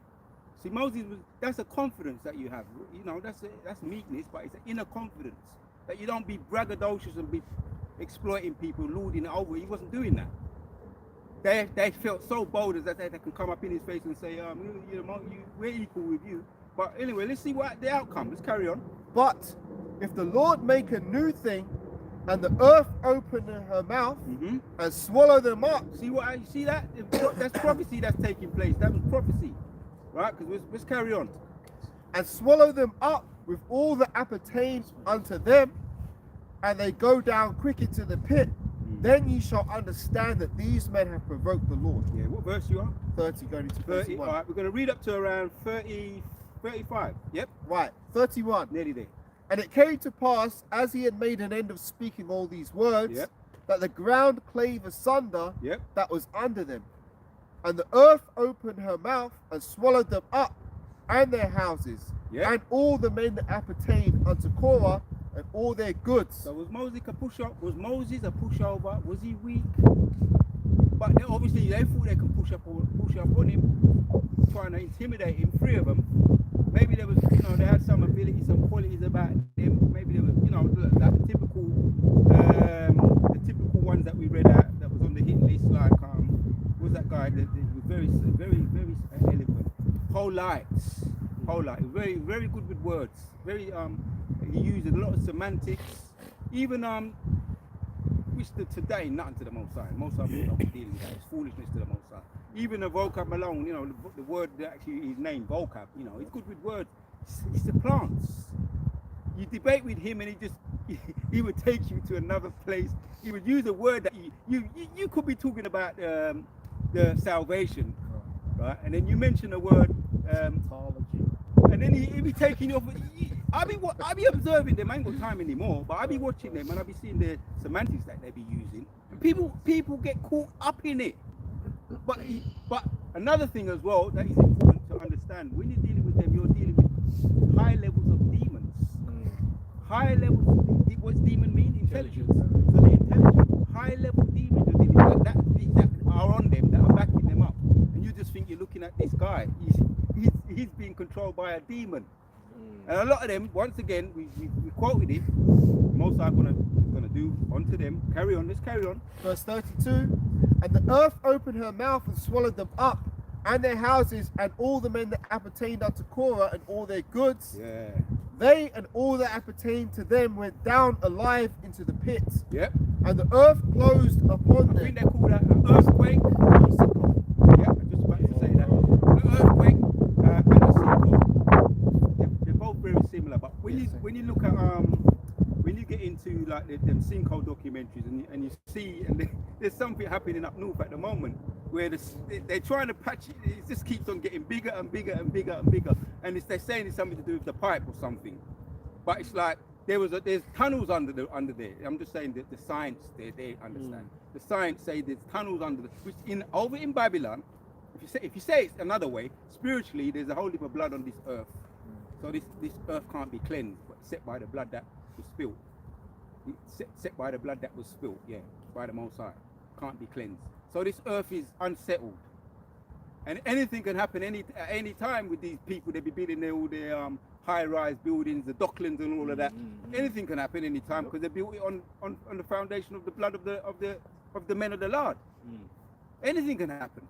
So sinkholes ain't no surprise, but I'm just saying though, scientifically there's a whole heap of tunnels under the ground as well in certain places, underground tunnels, and they're built on them. They haven't taken into consideration, there's a whole heap of things and it's not stable and all of that. But ultimately, it's the Lord. The Most High be opening up the ground. Certain people are wicked anyway. And there's an incident where a man I was watching this years ago. I was a Jehovah's Witness then, right? And it's funny because a lot of people say, I was happy when this man was swallowed up. He was on his bed, and the earth opened up over there across the way in America. The earth opened up, took his bed, and they never found him again. I was happy. Did you know him? Huh? Did you know him? No, I didn't know him. Because I was a Jehovah's Witness, but I'm supposed to think, I'm supposed to feel sorry for them because you didn't know about them scriptures.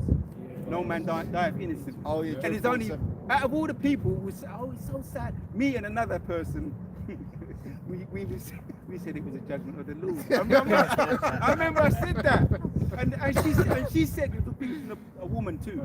I remember she might be a Benjamite, but she was from Trinidad. Me and her used to speak, and she said, yeah, it was a judgment from the Lord. But I was right. This was around 2011. So And now when I read this, Yeah. nothing ain't new under the sun, man. Yeah. Wicked people can get got at any time. That's right. Hence that guy, the recent ones that are on the hit list, Prince of the Power. Yeah.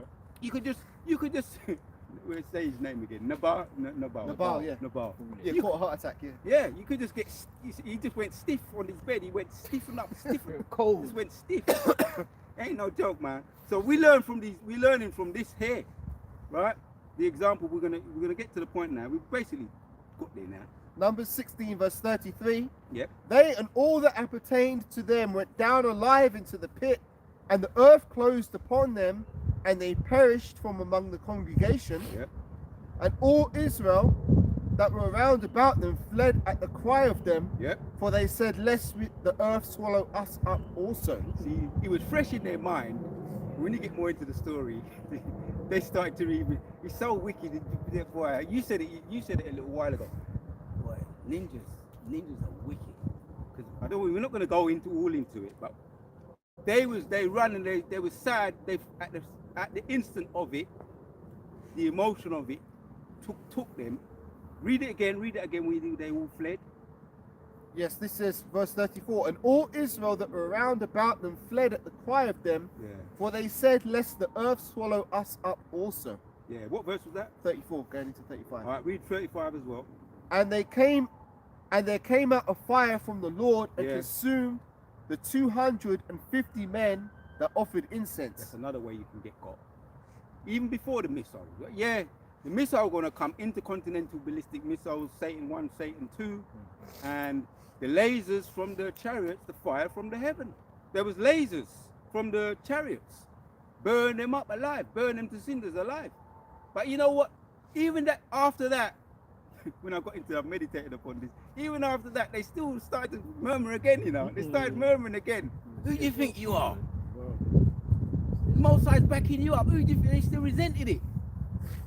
And they saw the Most High was with him. Right. That's just see what. Anyway, I'm gonna go through it again, just in case it went silent. I'm gonna get some of the facts, some of the receipts out. It's the Spirit of the Lord it has to come out. So enemies of the Lord, recompense. I'm just gonna go through them. We already went through them. Maybe it was silent when I was going through them earlier. Nefertiti deleted, right? That name says it. Yeah, someone was All you need to know. Yeah. Yeah. Rap the news deleted. Jermaine Grant comforter, right? So-called comforter deleted, right? So yep.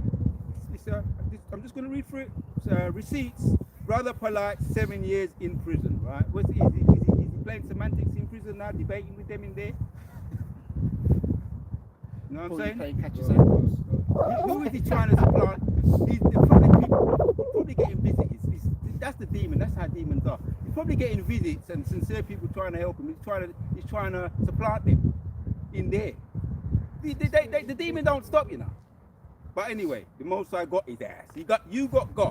Nature Boy, right? Life in prison. Kevin Samuels, we went on him already. Kevin Samuels, right? What happened to him? Yeah, he was pushing out some good facts. He was a facts person, and on the nigger woman. But he never give no credit to the men of the Lord, who originated from the Most High, from the Bible, from the scriptures. Never give no to the Most High. Got his ass too.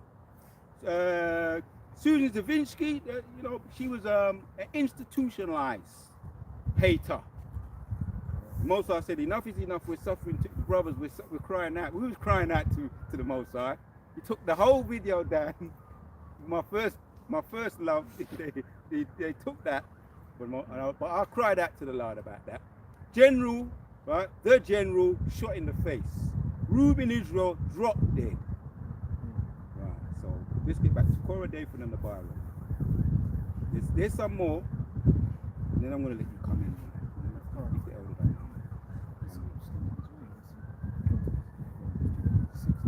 know. All right, maybe. All right, I'm gonna we see.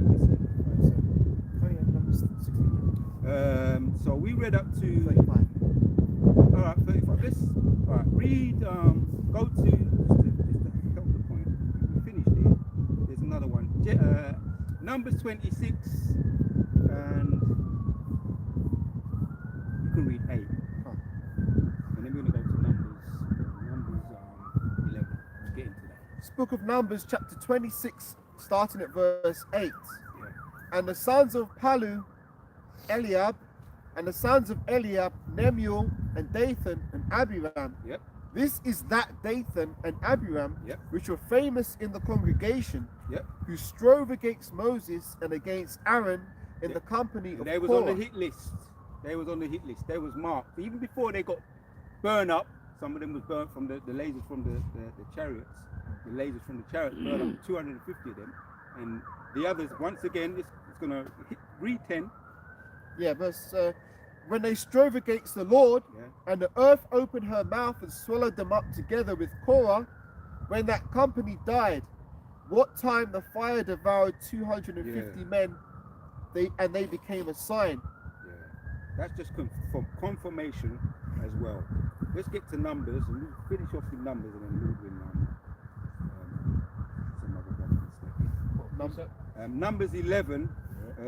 I'll let him read it. Might be coming in. So Numbers 11. Hold on 1 second.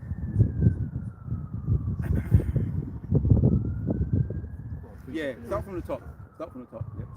You got a precept? Yeah, but Right. You can bring it in. Yeah. We start. Numbers, On the top. Numbers 11 and verse 1 says, and when the people complained, it Yeah. displeased the Lord. Murmuring, yeah, or the nagging what the other word was nagging what Delilah was doing to Samson. So we can't say, you know, he doesn't take effect. Yeah. Yep. Carry on. Says it displeased the Lord, and the Lord heard it, and his anger was kindled, Yep. and the fire of the Lord Yahweh burnt among them, and consumed them that were in the uttermost parts of the camp. That's how the Most High be feeling, man. He be feeling that when you murmur. So, is there a way to, if you're not happy, is there a way to go about it? There's a way to go about that. There's obviously you got prayer, you got protocol as well, right? If we know that there's an order, right? As we established that in Numbers, the order which we may even get into the order in this one as well. Numbers 11. There's a protocol if you're not happy for whatever reason. Yeah, let's get. So you read that. Let's jump down to 10. Numbers 11 and verse 10 says, then Moses heard the people weep throughout their families, Yeah. every man in the door of his tent, and the anger of the Lord was kindled greatly. Moses also was displeased. Yeah, when Moses wasn't happy, the Most High was always there for Moses. He was directly dealt with by the Most High. He was Most High was dealing with him directly, not indirectly, directly. 14, jump down to 14. Numbers 11 and verse 14. I am not able to bear all this people alone, Yep, because it is too heavy for me. yep, And if thou deal thus with me, kill me, I pray thee. yep. Read up to 16. Out of hand, if I have found favor in thy sight, and let me not see my wretchedness. Yeah, And the Lord Yahweh said unto Moses, gather unto me servant, yep, 70 men of the elders of Israel, whom thou knowest to be the elders of the people, yep. and the officers over them, and bring them unto the tabernacle of the congregation, that they may stand there with thee. Yeah, we're looking at the arrangement because Moses he needed support. Yes. He needed backing. He was meek, but he could have just stoled it out and just, it's all right, I don't need no help. But he was true to himself. That's the thing that what I like about Moses. When you know you're weak, you know, there's nothing wrong with, you know, he that fight today and run away, leave to fight another day. I can take them all on. Nah, mate. you want chum? Take them. I don't need no help. No, Moses, a man of the Lord gonna deal with it correctly. Carry on. Verse 17, Numbers 11 and 17, it says, and I will come down and talk with thee Yep. there, and I'll take of the Spirit which Yep. is upon thee, Yep. and will put it upon them, and they shall bear the burden of the people with thee, Yeah. that thou bear it not thyself alone. Yep. How did Moses feel? Carry on. Verse 18, and say thou unto the people, sanctify yourselves against tomorrow, and ye shall eat flesh, Yep. for ye have wept in the ears of the Lord. Because they was having a lot of angels' food, right? Obviously, they wasn't very losing, manna. They was losing. They were starting to lack appreciation. Go on. Right? Carry on. That's the thing that we question ourselves sometimes. It says, What you've got now, I'm just saying, what you've got, if you're in a position where you've got something good going on, just say it like that. Don't take it for granted. Be ye content. Yeah. And say it. Even if you just say it, say Duwade Yoba Shimushai, that's a good thing, man. Duwade Yoba Shimushai. If you're listening, Duwade, it's not all about I want that, I need this, I need Duwade Yoba Shimushai. You came to the camp, you went home, you was cold, but you went home with everything, intact. Duwade Yoba Shimushai for allowing me. Yep. For allowing me to do the work of the Lord. Some people ain't making it home tonight. I mean, they're in the mirth spirit, isn't it? Yeah. We're in that time of the year now, man. Doesn't feel very mercy. Nope. Yeah. Someone got stabbed on Christmas Day to death. See? Nah, Was it a Jake? don't know. I don't know. Someone Probably. Either way, it was judgment. Yep. Yep. Dead.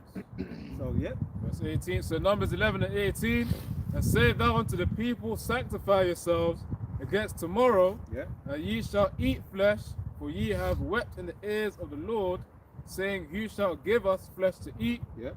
For it was well with us in Egypt, therefore the Lord Yahweh will give you flesh. Looking back, that contagious spirit. Oh, let's go back to this. Look, so Lord willing, when the hour of temptation comes, when a lot of us are going to, Lord willing, we're going to stand our great ground and say no to the MOTB, Revelation 13 and 16. We're going to say no, and we may have to be moving around like how they were doing then. Pilgrims, nomads, no consistent place, concrete place, what we're used to. We might have to move around. So how are we going to deal with it? I mean, we may not be able to get the things that we're getting now.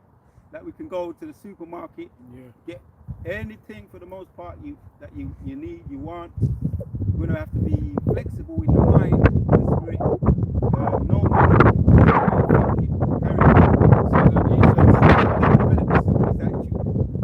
Ye shall eat, verse 19, ye shall not eat 1 day, nor 2 days, nor 5 days, neither 10 days, nor 20 days, but even a whole month, until it come out of your nostrils, and it be loathsome to you.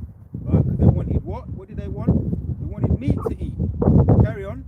because that ye have despised the Lord which is among you, and have wept before him, saying, why came we forth out of Egypt? Yeah. And the most I gave them quails when I looked at quails, which I knew, but I just fact checked it. Quails are like little, like pigeons, another form of pigeon, like small birds, quails. Like, if you imagine a chicken, a whole chicken, like it's half the size of a chicken, you buy them in tubes. See them in certain supermarkets. So they wanted meat because they was getting too much. They was not happy with the fact that they was getting what they call the Esau, the Amalekites call pretzels or donut looking things.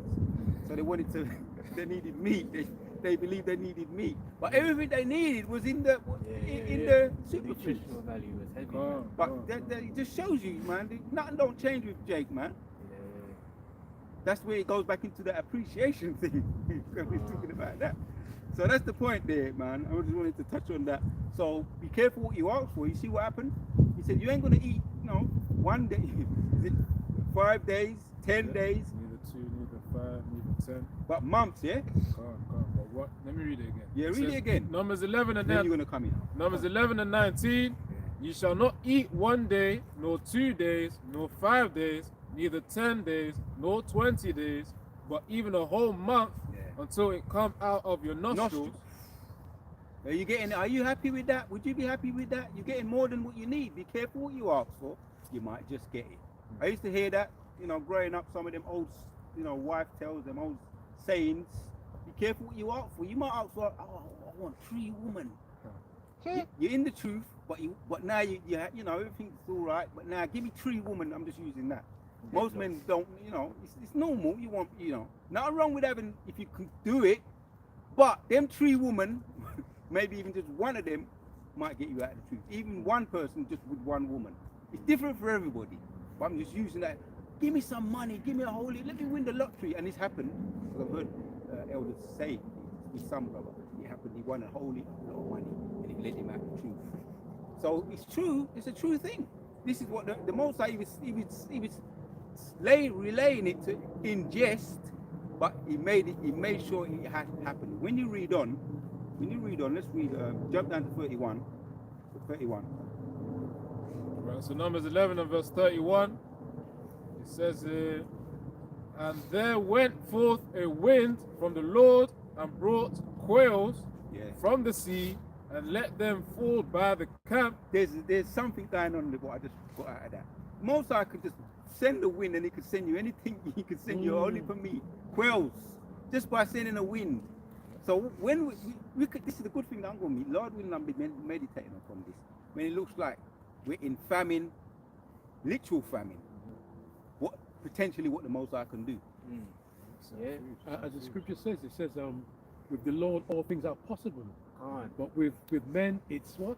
Impossible. So, as you say, Arya, when it comes to the Lord, anything. And we're looking forward for the miracles of the Lord. We're looking forward for that. Definitely. Arya, I was going to add, you know another thing the Most High can do, man? The Most High can get one of his angels to grab the heads of one of the prophets to come bring you that food, man. Have you flying in the air and shit. Was it Jeremiah, Habakkuk? Captain that account in Ben and the Dragon, I think. Captain usually brings that one out. Angels are the roughness of the angel, but they don't. It was fed. As long as you do the job, the job was done. You got roughed up a little bit, but the job was done. You can call me here afterwards, man. Don't worry about that. Numbers 11 and 31. Finish down to 34. Numbers 11 and 31. And there went forth a wind from the Lord and brought quails from the sea and let them fall by the camp, as it were a day's journey on this side, and as it were a day's journey on the other side, round about the camp, and as it were 2 cubits high upon the face of the earth. The people stood up all that day and all that night and all the next day, and they gathered the quails. He that gathered least gathered 10 homers, and they spread them all abroad for themselves round about the camp. It says, and while the flesh was yet between their teeth, it was chewed. The wrath of the Lord was kindled against the people, and the Lord Yahweh smote the people. We're going to end on this one, The Lord Yahweh smote the people with a very great plague. So he gave them more than what they wanted. He gave them what they want and then some, and plague on top of it. So that's when we ask for things, man. You know, just be mindful what we ask for. There's nothing wrong. You need things, you need them, but there's a difference between need and want. So it's about prioritizing, you know, at the end of the day. But also gratitude and being grateful, not taking for granted. There's a whole heap of morals to the story to that. But enough said, man. Come in. What's your precept? Just to bounce off that, this is Matthew 6 and 25. Therefore I say unto you, take no thought for your life, what ye shall eat, or what ye shall drink, nor yet for your body, what ye shall put on. Is not the life more than meat, and the body more than raiment? Behold the fowls of the air, for they sow not, neither do they reap, nor gather into barns, yet your heavenly Father feedeth them. Are ye not much better than they? Yeah, that's a good precept, because that's basically going into the fact that the difference between the carnal mindset and the spiritual mindset. Now, we are unfortunately at this present time in a carnal state in these bodies, but we need to adopt a more spiritual mindset. And in order to do that, we need to let go of the things that we the urges that we have in the flesh, like, oh, I've got to get this, I've got to do that, all that running around and faffing about. Now, when you become more spiritual, you start to realize, as the precept read there, that the Lord's the one who takes care of these things and will provide for us. You know, we send up our prayers to the Lord for the things we need, and in due time, He provides us with those things. It's just like as Ariel was saying, you know, we need to be mindful of what we're asking for, because yes, sometimes you want something, but the question is, do you really need it? And also, with that being said, sometimes it's actually beneficial that we don't get the things that we need on this side. Why do I say that? Because first of all, it keeps us in a humble estate, and secondly, some of these things that we might desire could wind up taking a brother out of the truth if they're not careful. Like, for example, you may get a new high-paying job, but now they want you to work, you know, Saturdays 9 till 8 or something. When you're going to do camp, oh, I can't come to the camp because I've got to work. And that, okay, 1 week, 2 week, 3 week, then it becomes a habit. You know, that can drag your ass out of the truth. Or likewise, as the brother mentioned, women can be another stumbling block. Now, there's certain men who may be able to deal with multiple women, but you know, right now in this time and age, even one woman can give you enough hell that can make your life very miserable and make it difficult for you to partake in the ministry, because something that these women have, it's almost if they have a competition with what you're interested in. Like, for example, if you're a man and you've got your own life going on and there's things that you like to do, all of a sudden the woman's like, oh, but do you have to do that every Saturday? Why don't we ever spend time together on a Saturday? Then she starts to make a thing of, like we read earlier with the Samson and Delilah thing, where she starts making it very straight and very difficult. You know, the scriptures in Ecclesiastes say the woman whose arms are as snares and nets and her hands as bands, you know, make your life very difficult, man. So sometimes maybe it's better not to have these certain things. Now in the flesh is always going to desire certain things because that's the nature of the flesh. But the difference is when you're spiritual, then you can start to see, hang on a minute, what the flesh wants might not necessarily be good for me spiritually. Go ahead, bring it out. Proverbs 31:3.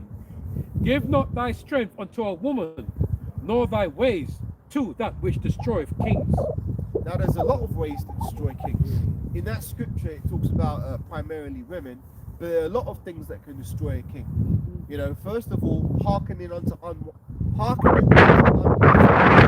can destroy a king. There's many precepts in the scriptures which talk about having good counselors.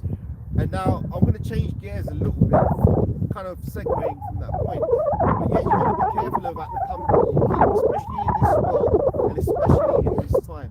Not everybody that comes to you with a smile on their face and, you know, an outstretched hand is a friend, man.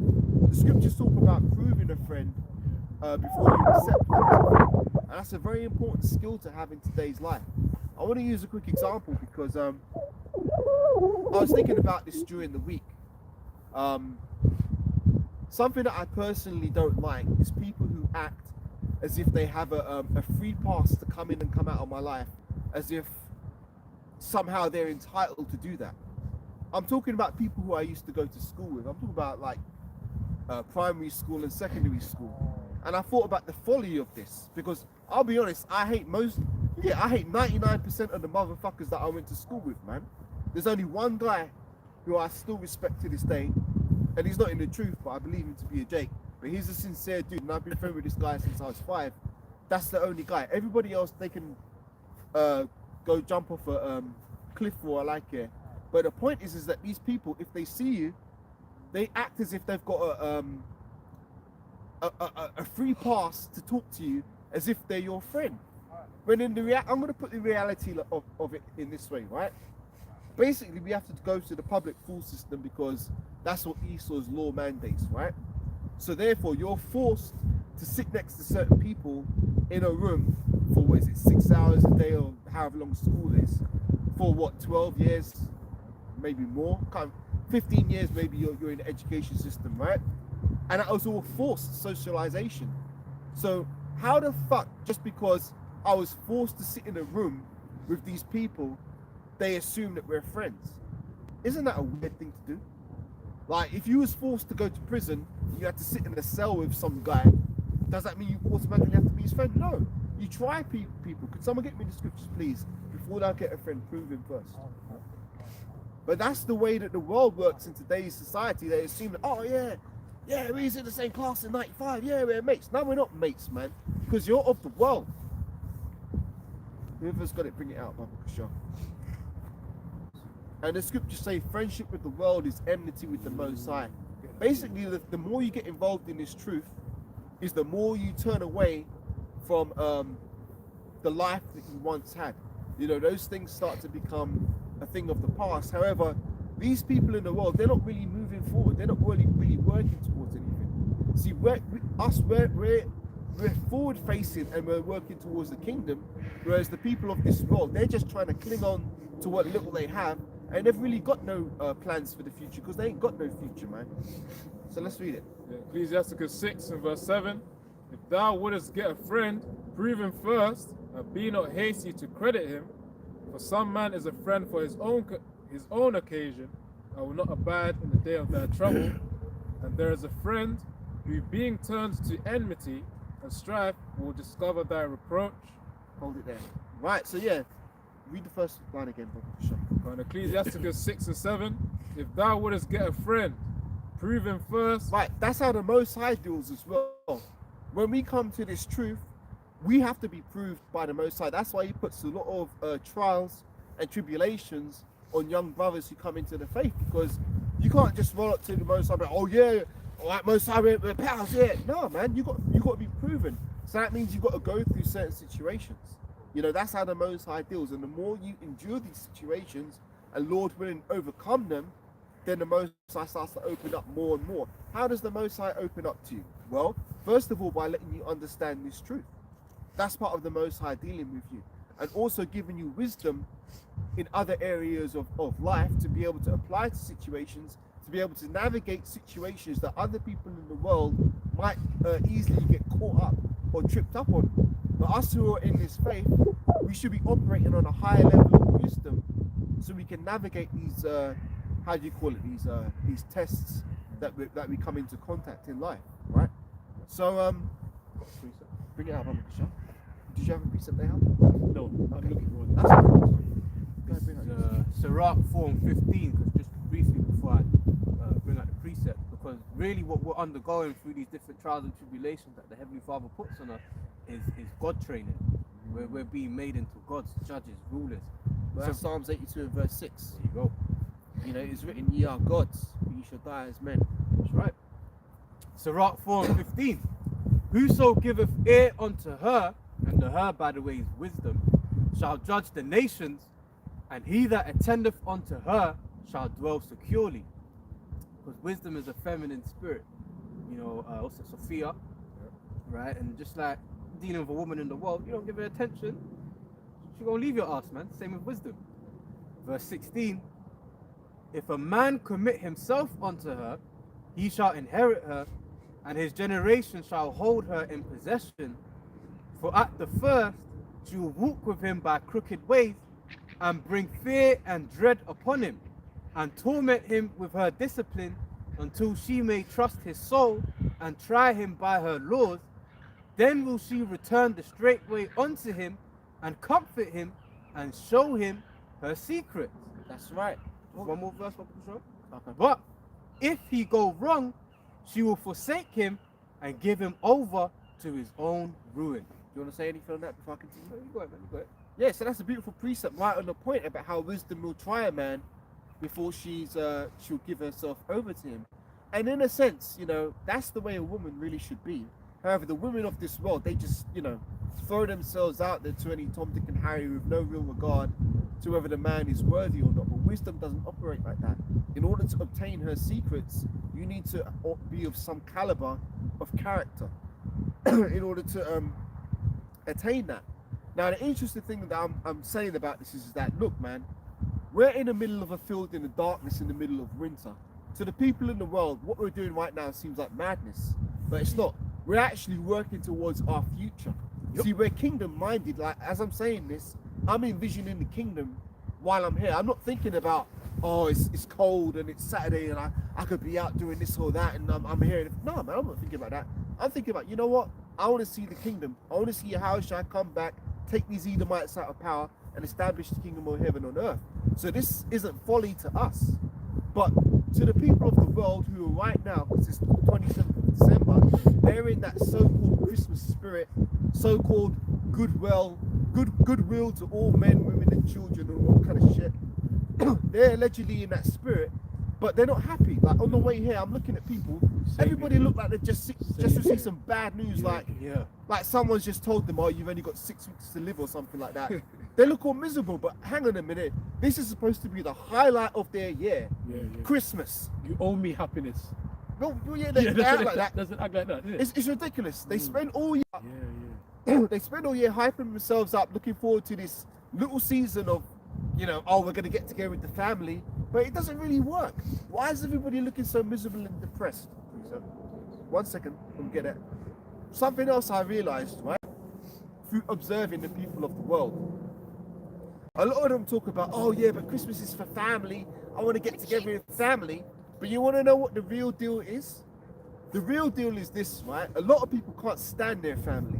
So even just being around them for Christmas and Boxing Day, that's all they can take for the year. That's why it's like you see these girls, you see loads of them, man, walking down the subway with their little suitcases like they're traveling home to visit their family or whatnot. But in a lot of cases, they're going to be around people who they don't even like, and they can't wait to get away from at the end of it. So it's all bullshit, man. It's all bullshit. And essentially every year that passes, the Christmas spirit goes down more and more and more and more. But guess what? Us who are in this Hebrew Israelite faith, our spirits are being lifted more and more with each passing year, because we see this kingdom crumbling and falling before our very eyes. We got the precept. Even in the Oxford Circus, you see it on the news that it's been so dead, and they're trying to make excuses, say, oh, maybe that they were maybe shopping before. That's why it's so quiet in Oxford Street. And that place is so, Callum. Yeah, once upon a time, Oxford Street at Christmas was the thing, man. They have the lights, the lights, and they get the celebrity to turn the lights on and shit like that. That was back when we was in the world. But it seems like that they want to spend less and less money promoting Christmas, because the spirit just ain't even there, man. Even Elder put on the chat last week about this Tommy Robinson thing they had. Was it last week or whatever? When they were saying we're going to put the Christ back in Christmas. And they all getting together. It's just a bunch of fucking drunk Edomites. And when they were being asked, okay, so why are you here? Because that was supposed to be allegedly a Christmas gathering, right? When they were being asked why you're there, they were all so drunk they didn't even know why they were there, man. They're like, oh, because of the boats, innit? Yeah, we got to stop the boats, innit? That's why I'm here. And they're also, right, when they're saying, okay, so this is a Christmas event, why are you here? Oh, for Christ, innit? We're going to put the Christ back in Christmas. And they go, what's your favourite Bible verse? And they're like, oh, well, that's a tough one, right? Because those Edomites don't read the Bible, man. That Bible ain't for you, man. That's our book. And you've stolen our book, and you've stolen our identity. But guess what? The truth's coming out, man. The truth's coming out that we're the real children of the Most High, and you're just waste men, man. What do they call them? What? Peasants? Yeah, children in the basement, but really, their whole purpose was to serve Israel. But they don't want to do that. But guess what? They're going to have to, because with each passing day, we're going up and they're going down. What's your precept? This is Isaiah 24:10. The city of confusion is broken down. Every house is shut up, that no man may come in. There's a crying for wine in the streets. All joy is darkened. The mirth of the land is gone. In the city is left desolation, and the gate is smitten with destruction. Yeah, there's no future here, man, and that's why I'm so happy. I've got a smile on my face as I'm saying this, because I'm looking around, and it's just a dead environment, man. Dead, man. It's just a dead environment. It's beautiful. It's kind of like, this may sound morbid, but I'm going to put it this way, right? When someone dies, there's a little bit of a window of time before the body's put in the ground. That's what it feels like. It feels like Esau's kingdom's dead. All that's left is to just put his ass in the ground and throw the dirt on it. So we're in that little window of time where we're just waiting for that corpse to be cast into the pit and the dirt to be thrown on top. And how's that going to be done? When Yahushua comes back. But before Yahushua comes back, what has to happen? A few more prophecies have to play out. But literally, it's just a few more. The major one being the MOTB. and we can see the signs of that coming across the horizon, man. What with the digital ID push? Then they've already said what they want to get it implemented by 2030. So what we're pretty much in 2026 now, right? Because it's the end of 2025. So that gives Esau 4 years, and 4 years is gonna fly by in no time, man. And that's your point, Brother Kushar. Please go ahead. And you see, the Heavenly Father's cold with it, man. The Heavenly Father have got these heathens literally racing to their own demise. Because now you've got this thing called winning the 6G race. Yeah, I heard about that. So it's all about we got to be the nation to implement it first. But you know, the moment you implement that, bro, it's all tits up from there, man. There you gonna have all kind of health issues because already people experience various different health issues because of the amount of radiation we're exposed to. You buy an electric car, you literally buying a microwave, man. You know, and now you're gonna get the 6G technology, which, hey, I don't know about you, brothers. 4G is alright for me, bro. Yeah. That's fast enough for me. And then on top of the 6G technology and this new digital grid infrastructure that's going to be implemented, you're going to have that technology inside of people, man. Well, just to say on your point, you said 4G is enough for you, but the thing is, Esau isn't thinking about your convenience of being Nah. able to use the internet faster. He wants a system that's able to cope with the amount of computation processing power that's going to be needed to run all these chips. So that's really why he's pushing that technology, not so you can flip in, browse Google faster, And it's very difficult to avoid it because when you upgrade your phone, they're going to put it's all 6G in into there. it anyways. So you can't run from it. So what phone? Cell towers. Eventually the people going to be the phone. You see? The owner, the CEO of Nokia said that. Yeah, they're gonna start with the implantables. And Right. even, don't forget what Robert F. Kennedy said. Was it earlier this year? So much happens, I forget. Wearables. But he's pushing for the wearables, and he's the one who's in charge of the medical part of Trump's government. So they're all working towards the same thing. And the thing is, they're all working towards the same agenda, as the brother said. But it's like they're all racing towards their own demise, because as soon as they get this thing up and running, that's when the Most High is gonna rain snares upon them. Could someone get me that precept, Brother Kashar? When is there you go, Job 20 and 22. When he's about to fill his belly, the Most High shall rain snares upon him. This is Job 20 and verse 22. It says, in the fullness of his sufficiency, he shall be in straits. Every hand of the wicked shall come upon him.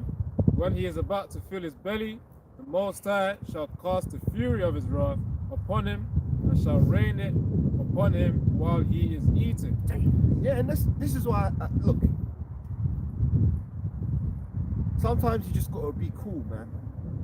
Just be cool and let the Lord do his thing, because Esau's not gonna win. Just all we've got to do is what we were commanded to do, which is what we're doing right now. Come out and prophesy the downfall of this man against his kingdom. We don't need to get all how do you say? There's certain people who are like, oh, we need to do something, man. We need to get back at Esau. We need to form a what do we call it? Yeah, like that. That's exactly it. Like a Black Panther party, feeling like you got to do something. No, we don't have to do nothing. Except come out, prophesy the word, go home. We don't cause no trouble. We're not starting no madness out here. All we're doing is preaching the word. That's all we need to do. Zephaniah 3 and 8. Zephaniah 3 and 8, please, Brother Kishar. That's all we need to do. And really, it's not that hard of a job. All we got to do is stay in order, teach the word correctly, do what we need to do and go home. It's not that complicated. But there's people who want to make it complicated because they want to, add to the word and take away from the word and use this truth as a springboard to boost up their own selves or their own popularity. That's all madness, man. The real truth of this is very simple. Just teach the word, keep it 100% true to what we were taught from our elders and apostles, and keep it moving, man. Just live a very regular life. Now, before we bring out this precept, that's actually a very liberating thing in this truth, to just be able to live a very humble life, to be away from all that, oh, I need to be famous, or I need to make this much money, I need to impress this person, or I need to drive this car, I need to get this out. All them kind of those worldly things. Keep up with the Joneses, all that bullshit. Exactly, keep up with the Joneses. That just puts pressure on your shoulders, Pressure man. on, yeah. Pressure on your shoulders you don't need. And it's like, when you let all of that shit go, a lot of life's problems go with it, because then you start to live a very simple, basic life. There's a precept on that. I'm roughly paraphrasing it. Forgive me if I'm getting it wrong, but something like, therefore being having food and raiment, therefore be content. Oh, if you've got it, bring it out, my Christian. Don't forget the one you had before. I kept it. Good, all right, bring that one out. 1 Timothy 6 and 8, and having food and raiment. Actually, read the verse before it. Oh, fine. This is 1 Timothy 6 and 7. For we brought nothing into this world, and it is certain we can carry nothing out. Right, hold it there. Beautiful precept. We're going to get more on this, but that's beautiful. We carried nothing into this world, and it's certain we can carry nothing out. See, that's a very pure way of looking at life, man. Like, look, I came here with nothing. I'm going to leave with nothing, except all we've got is our soul. That's the only thing that we're going to take into the spiritual realm when we die. This mortal flesh, this is going to perish. So all these other things that you spent all your life, let's say you live to your 30, you've gone through school, you've gone through college, you've gone through your degree. All those things are like, your what do you call it? Your education qualifications, your degrees. Then maybe you get a job, you save some money, you get a house, maybe you get a little family, a little car, a little dog, little wife, some children. All these things, like, yes, they're not bad in the purest sense, but then at the same time they can trap you, they can tie you up, they can make your heart stray from your first love, which should be the Lord. If you've got all of these things in order, then that's great. But guess what? We've been promised that we will have these things in order in the kingdom. So therefore, there's no point in trying to bend over backwards, breaking our back to get these things right now, when in most cases, all these things are tainted. If you get a woman, she's going to be of the world. She's going to try and drag you into the world. If you get a job, it's going to probably be some bullshit that may take your time away from time that you can be spending in doing this ministry. Having a mortgage is no good for you. Having a mortgage, that's no good for you. It's like what they call it, death gauge, right? Having a car, yeah, it might be nice to drive around, you can have fun, but guess what? That's going to cost you a lot of money. So you're going to be having to constantly maintain it. What else is there that can be a snare on this side? Your reputation, even. Your reputation in the world. You may be someone like we just read about Dathan, Corey, and Abiram. They had reputation. You might be someone in the world who people are like, oh yeah, he's a well-respected man in the community. And then let's say you hear about this Hebrew Israelite thing, and then you're in two minds of like, oh well, should I go out on the streets with those guys in the rough-looking garments, or will my reputation be snared if I'm seen with them? And we've had guys who have come around the camp and been of that mindset. The actor. That's the guy exactly who I was thinking of.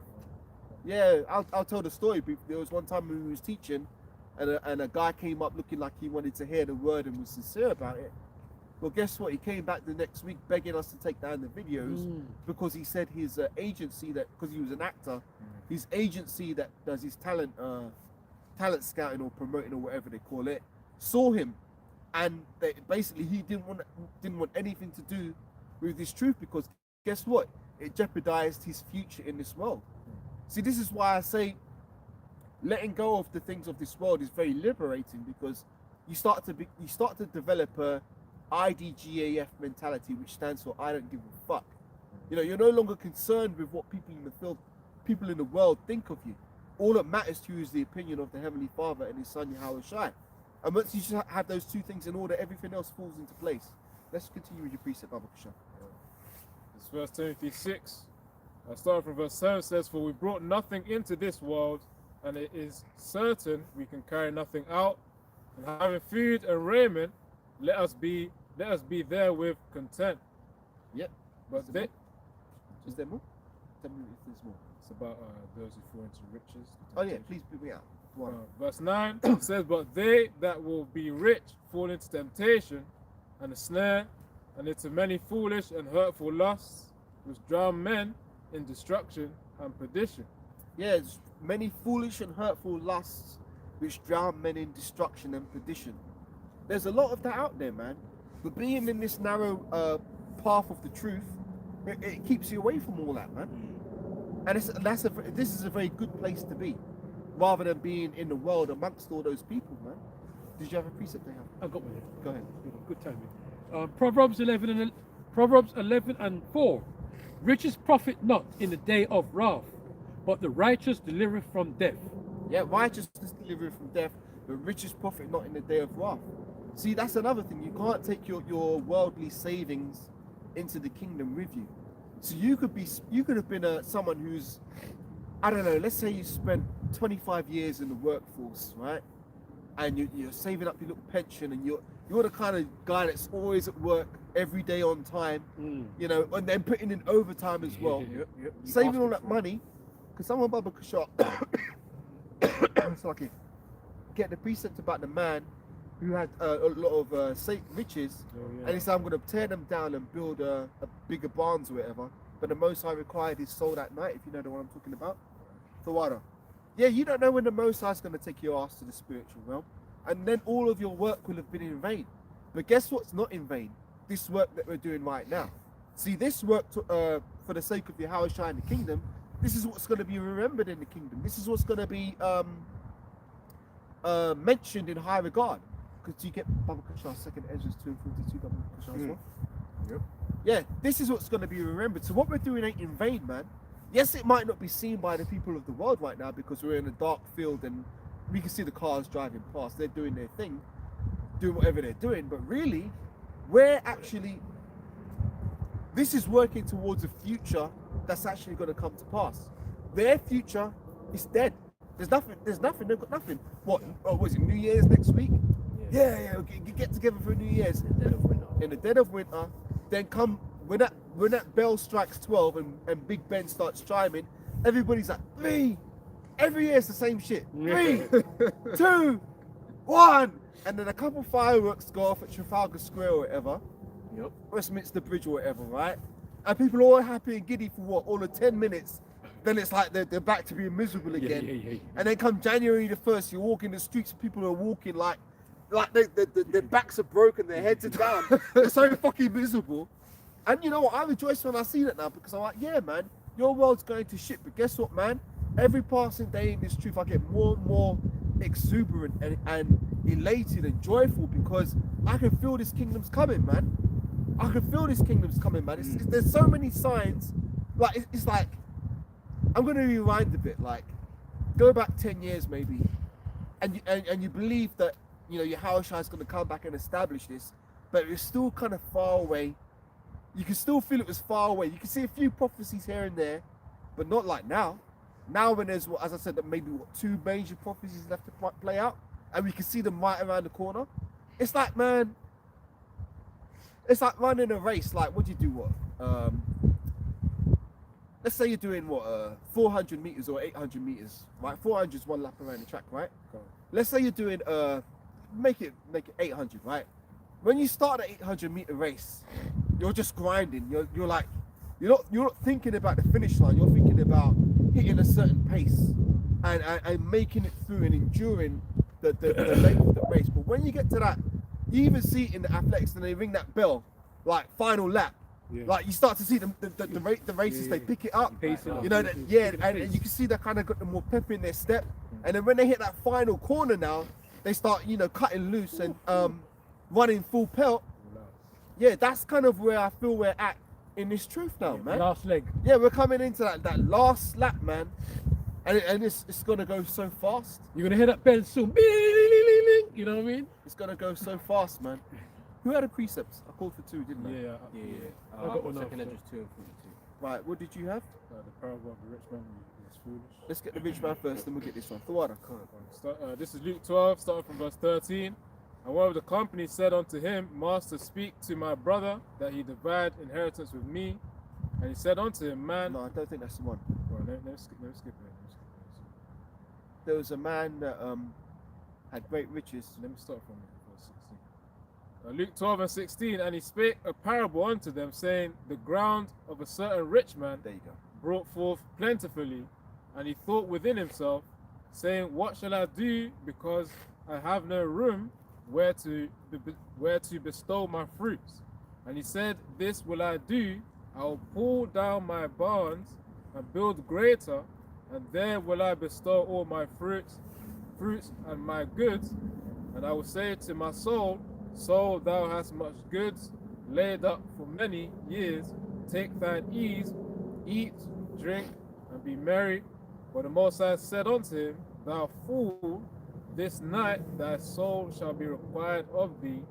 Then whose shall those things be which thou hast provided? Yep, so basically that was a wasted life because the man done everything but never gave any thought to the will of the Heavenly Father. He thought that he could just live his carnal life, save up all these riches and retire good. You know, but unfortunately it didn't go down that way. Unfortunately it doesn't go down that way for a lot of people. So rather, we should be laying up our treasures in heaven where moth and rust doth not corrupt, which is exactly what we're doing right now. But as I say, in the eyes of the world it seems like madness, but really this is the what do you call it, when people have a plan, like yeah, I've got a 10-year investment plan, or I've got a 15-year retirement plan. This is the real retirement plan, man. Right. Second Ezra 2:42. Come on. Second Ezra 2 and 42. I, Ezra, saw upon the Mount Zion a great people, whom I could not number, and they all praised the Lord with songs. And in the midst of them there was a young man of a high stature, taller than all the rest, and upon every one of their heads he set crowns, and was more exalted, which I marveled at greatly. So I asked the angel and said, Sir, what are these? He answered and said unto me, These be they that have put off the mortal clothing, and put on the immortal, and have confessed the name of the Most High. Now are they crowned and receive palms. Then said I unto the angel, What young person is it that crowneth them and giveth them palms in their hands? So he answered and said unto me, It is the Son of God, whom they have confessed in the world. Then began I greatly to commend them that stood so stiffly for the name of the Lord. Right, so that's what we're doing right now. We're standing stiffly for the name of the Lord, and we you know, we're proclaiming the name of Yahushua in this kingdom. Someone say something. Yeah, we're proclaiming the name of the Lord in this kingdom.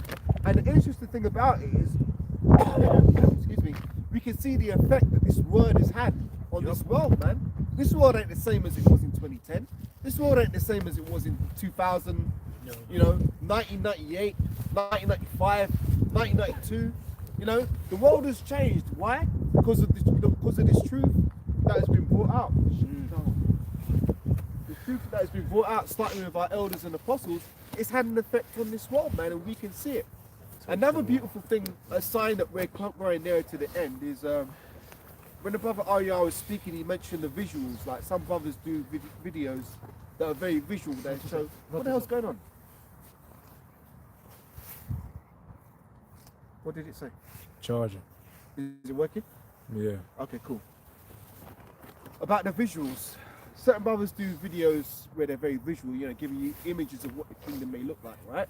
Something that I've noticed is that as we're going closer to the end, those visuals are becoming more and more vivid. You know, so much more clearer. And that's a sign of the times. Because, you know, years before, yeah, those type of videos were out there and brothers would get hyped for it. But now you're actually seeing like video examples of what the kingdom might look like. You know, Edomites on the field. Oh, the Israelites are coming. You know, getting scared and shit. Or showing Jacob whipping Esau's ass. How do you think Edomites feel when they stumble across them videos? And seeing chariots coming and people running. Yeah. Oh, that's biblical too, because they're going to be laser beams going to be shooting, isn't it? But that's the thing. These visuals, it's not just affecting us. It's affecting the people of the world too. As I said, when the YouTube gave me my year-long wrap-up of what I'd been watching this year, it was all some random shit, man. Videos that I might have watched for 5 minutes, they're telling me this is your most watched video. When all the videos of the apostles and everybody else in GMS who I've been watching never gets a mention. Like, for example, you can watch a camp video. What's your average camp video? 3 hours? Yep. Maybe 4 hours. You can watch the whole thing, as I say, every week. As I say, the elders and apostles, when they're out there, you watch them every week, but yet it's not showing up in your most watched videos. That shows that this truth is having such an impact that they're having to work overtime to try and suppress the impact that it's having on the world. But you can see the impact that's having on the world because people know who the Israelites are, man. You know, we're not it's not like people haven't heard of us. Most people have heard about this Israelite thing. But guess what? It's either to their it will be either to their salvation or to their destruction. Go ahead. 2nd Ezra 6:27, for evil shall be put out, and deceit shall be quenched. As for faith, it shall flourish. Corruption shall be overcome, and the truth which has been so long without fruit shall be declared. Yeah, and that's a beautiful precept, because that reminds me of something else that Arya said. He was talking about the hare and the tortoise, and how the lie is like the hare. It can spread its way around the world very quickly, but the truth, it's slower, but it gets there in the end. But the thing about the truth is that once the truth comes out, all lies are dispelled. You know, and that's what's happening to Esau's kingdom. Like, there's no area of Esau's kingdom that hasn't been affected by this truth. What, his history, all his lies about geography, his lies about the peoples of the world.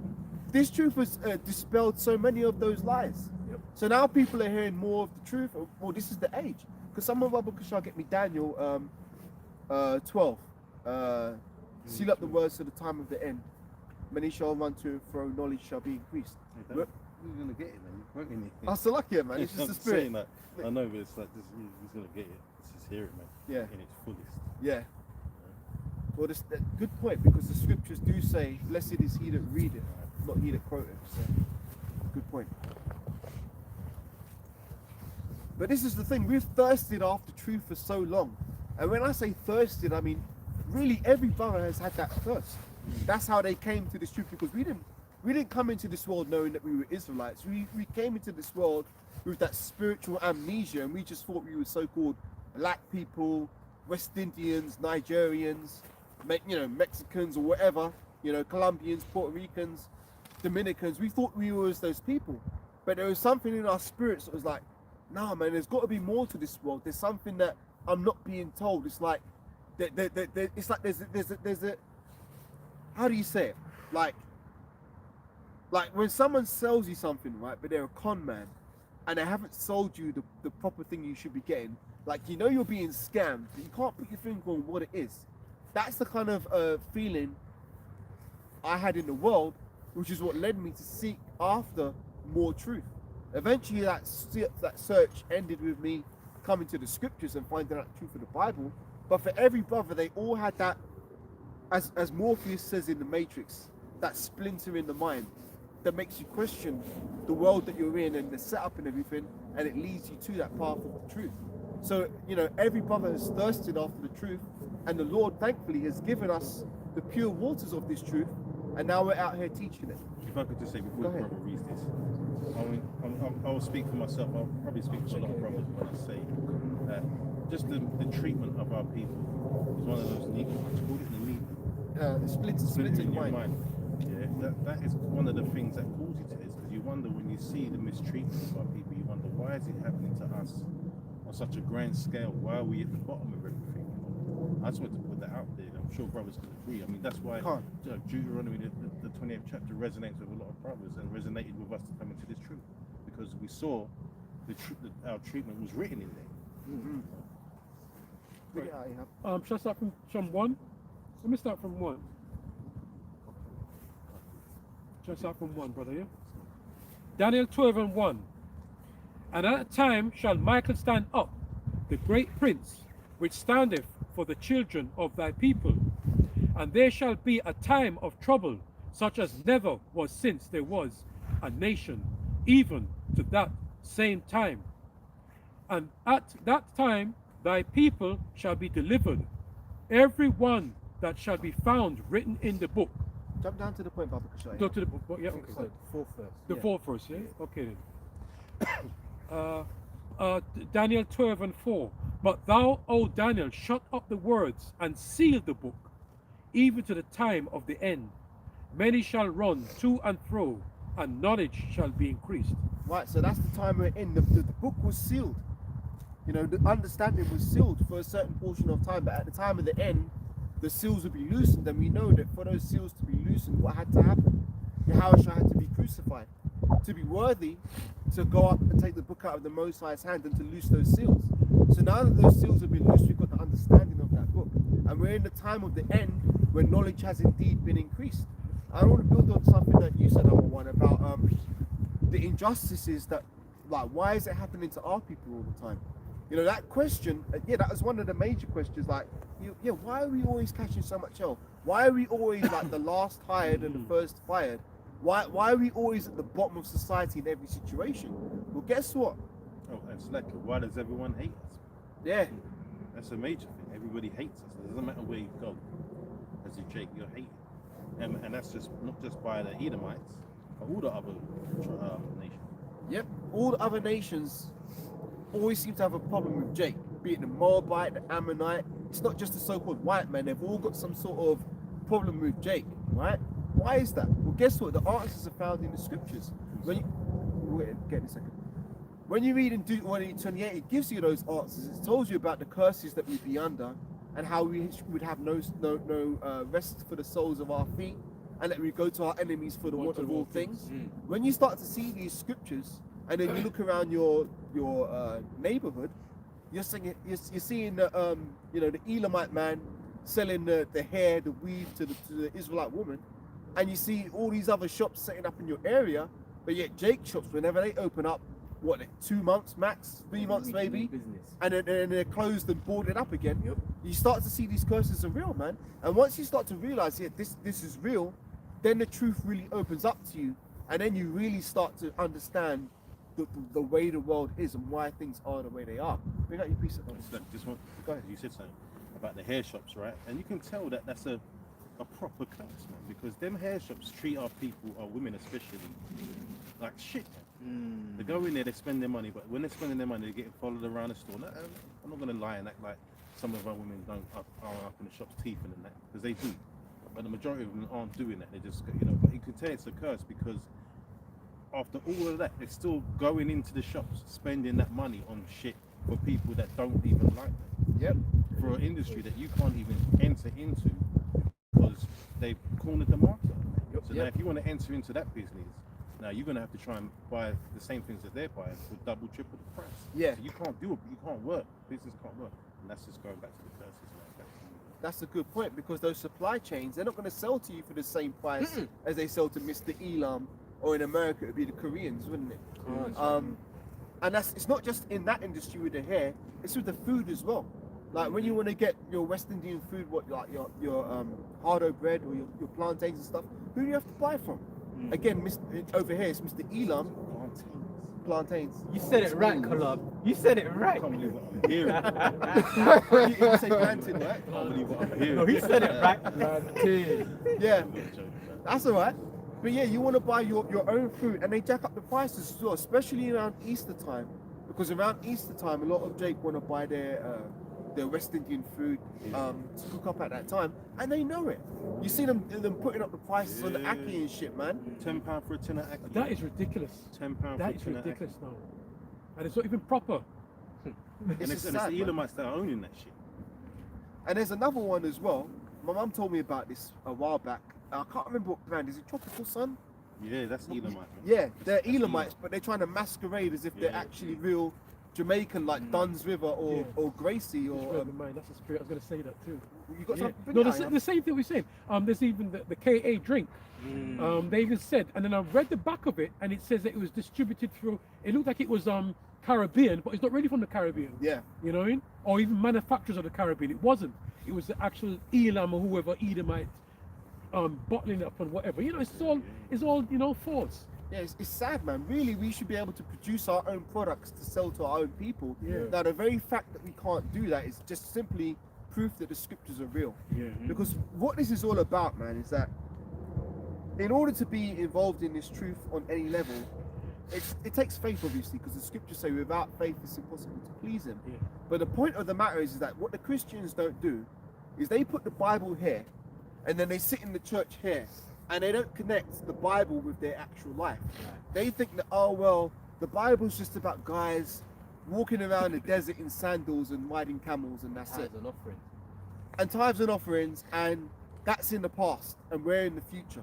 No. The Bible isn't a book of just the past. It's past, present, Present and future. Woo, Because it 100%. predicts the future that we haven't yet Yeah. played out yet on this earth. So the Bible is still very much relevant.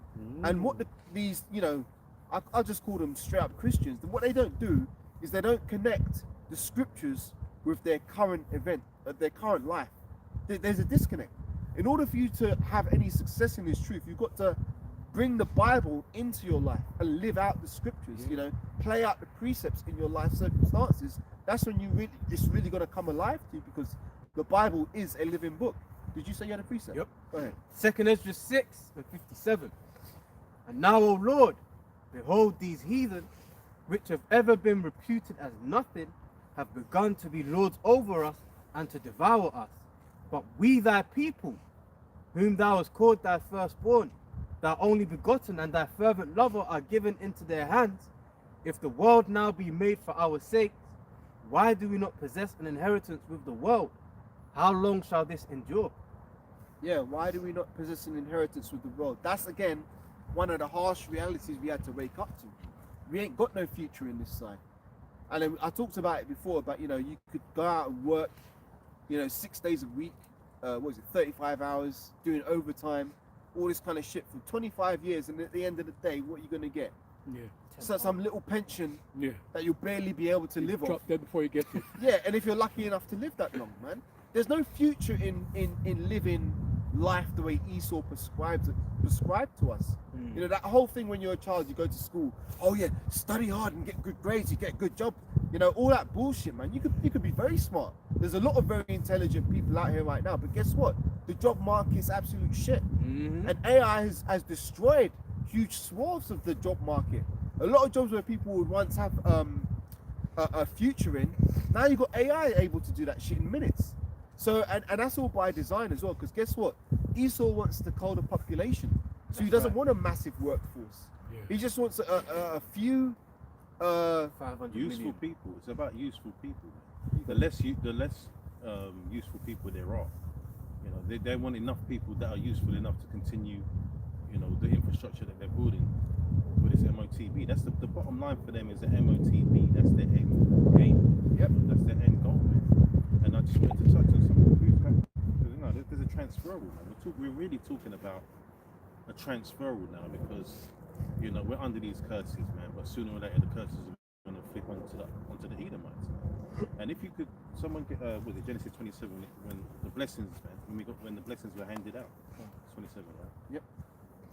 Someone get that, man. This is the whole reason, man. So there's a future prophecy for what we're going to attain and for what's going to happen to Esau, right? But for now, we're in this situation, So like the brother was getting into, we're not supposed to be trying to gather up, heaping up the treasures here, man.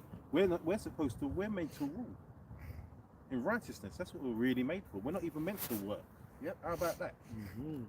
We're not even meant to work, man. That's why Jake feels a way about it. Yeah. Because it's in our spirit to not be doing this shit, waking up. Not every brother works, but at the end of the day, every brother's under the curses, man. Yeah. But working is a part of that. Yep. Waking up at the break of dawn to earn pittance or to earn enough to get by. Just to get by. You know what I mean? It's not good enough, man. And like you said, they teach you about work hard at school, study hard, and you can. No, that's bullshit. Because people are working 2-3 jobs and they're not getting no fucking money out of it. The only reason you're getting money, if you're really getting money in this world and you're Jake, it's because you sold out or you're doing some shit that you're not supposed to be doing. Yep. Bottom line, man. All them celebrities and that, and not to say that, look, there's a few Jakes out there that have, there's a couple of billionaire Jakes out there, man. But I guarantee you, they're in deep with the fucking the Masons and all that shit. Yeah. 100%. So when you attain certain heights, you're gonna have to get involved in that shit, man. Because even when you're getting rich, they can still finish you. They can take you out the game still. Yeah. Well, You're look under what the happened to curses, Michael man. Jackson. Well, there you go. Amongst many others, man. Even the Jake that they blamed for killing him was done.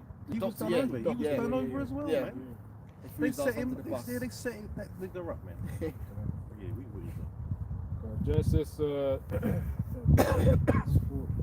this is Genesis 27, verse 39. It says, And Isaac his father answered and said unto him, Behold, thy dwelling shall be the fatness of the earth, and of the dew of heaven from above, And by thy sword shalt thou live, and shalt serve thy brother, and it shall come to pass when thou. Go back to the supplanting order first. Oh, sure. If you go to around 26, Yeah. 27 and 26. Go. Because we got to get that in first, man. So this is Genesis 27 from 26. Genesis 27 and 26. And his father Isaac said unto him, Come near now and kiss me, my son. And he came near and kissed him, and he smelled the smell of his raiment, and blessed him, and said, See, the smell of my son is as the smell of a field which the Lord hath blessed. Therefore the Most High gave thee of the dew of heaven, and the fatness of the earth, and plenty of corn and wine. Let people serve thee, and nations bow down to thee. Be Lord over thy brethren, and let thy mother's sons bow down to thee. Cursed be every one that curseth thee, and blessed be he that blesseth thee. So these are all future prophecies, man. Now imagine all that way back, and that was the spirit as well. And Jake is a supplanter, because that's how Jake moves around on the earth. That's how we get by, man. We have to be a little bit more tricky, or like Gollum likes to say, tricksy. Yeah. You know what I mean? We have to be a bit more tricksy in the earth in order to get by. You got to go, calling out for a job. You got to start talking how these niggas would call white. It's not it's not white, man. It's just talking in a certain way. You might say proper. You know what I mean? We got to start. We have to flip it. We're the only people that really do that. No one else has to do that. No one else has to lower their voice to sound less manly when they're dealing with certain people.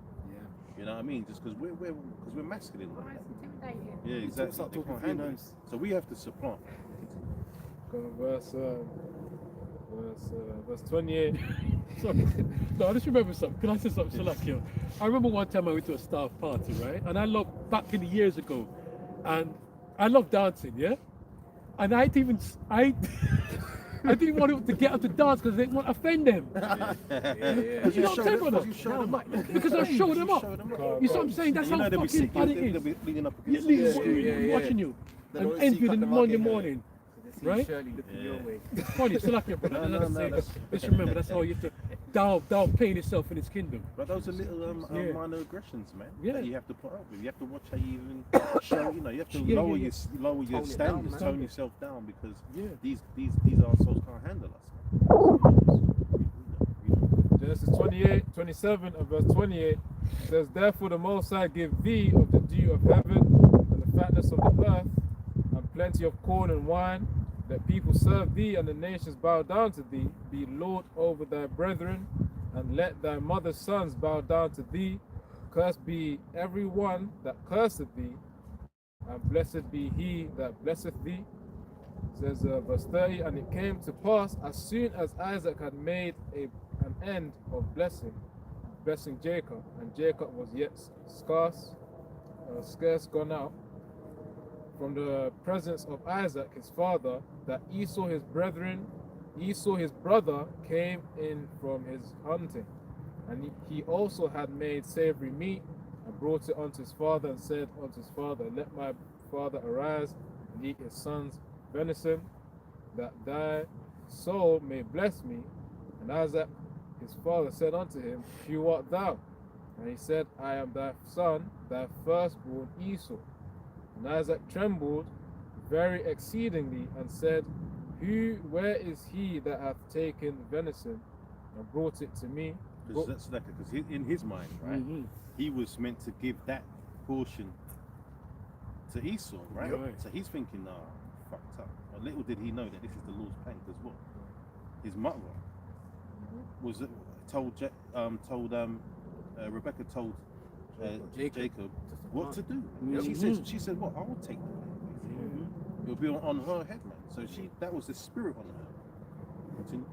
Says, and Isaac trembled very exceedingly, and said, Where is he that hath taken venison and brought it me? And I have eaten of all before thou camest, and have blessed him. Yea, and he shall be blessed.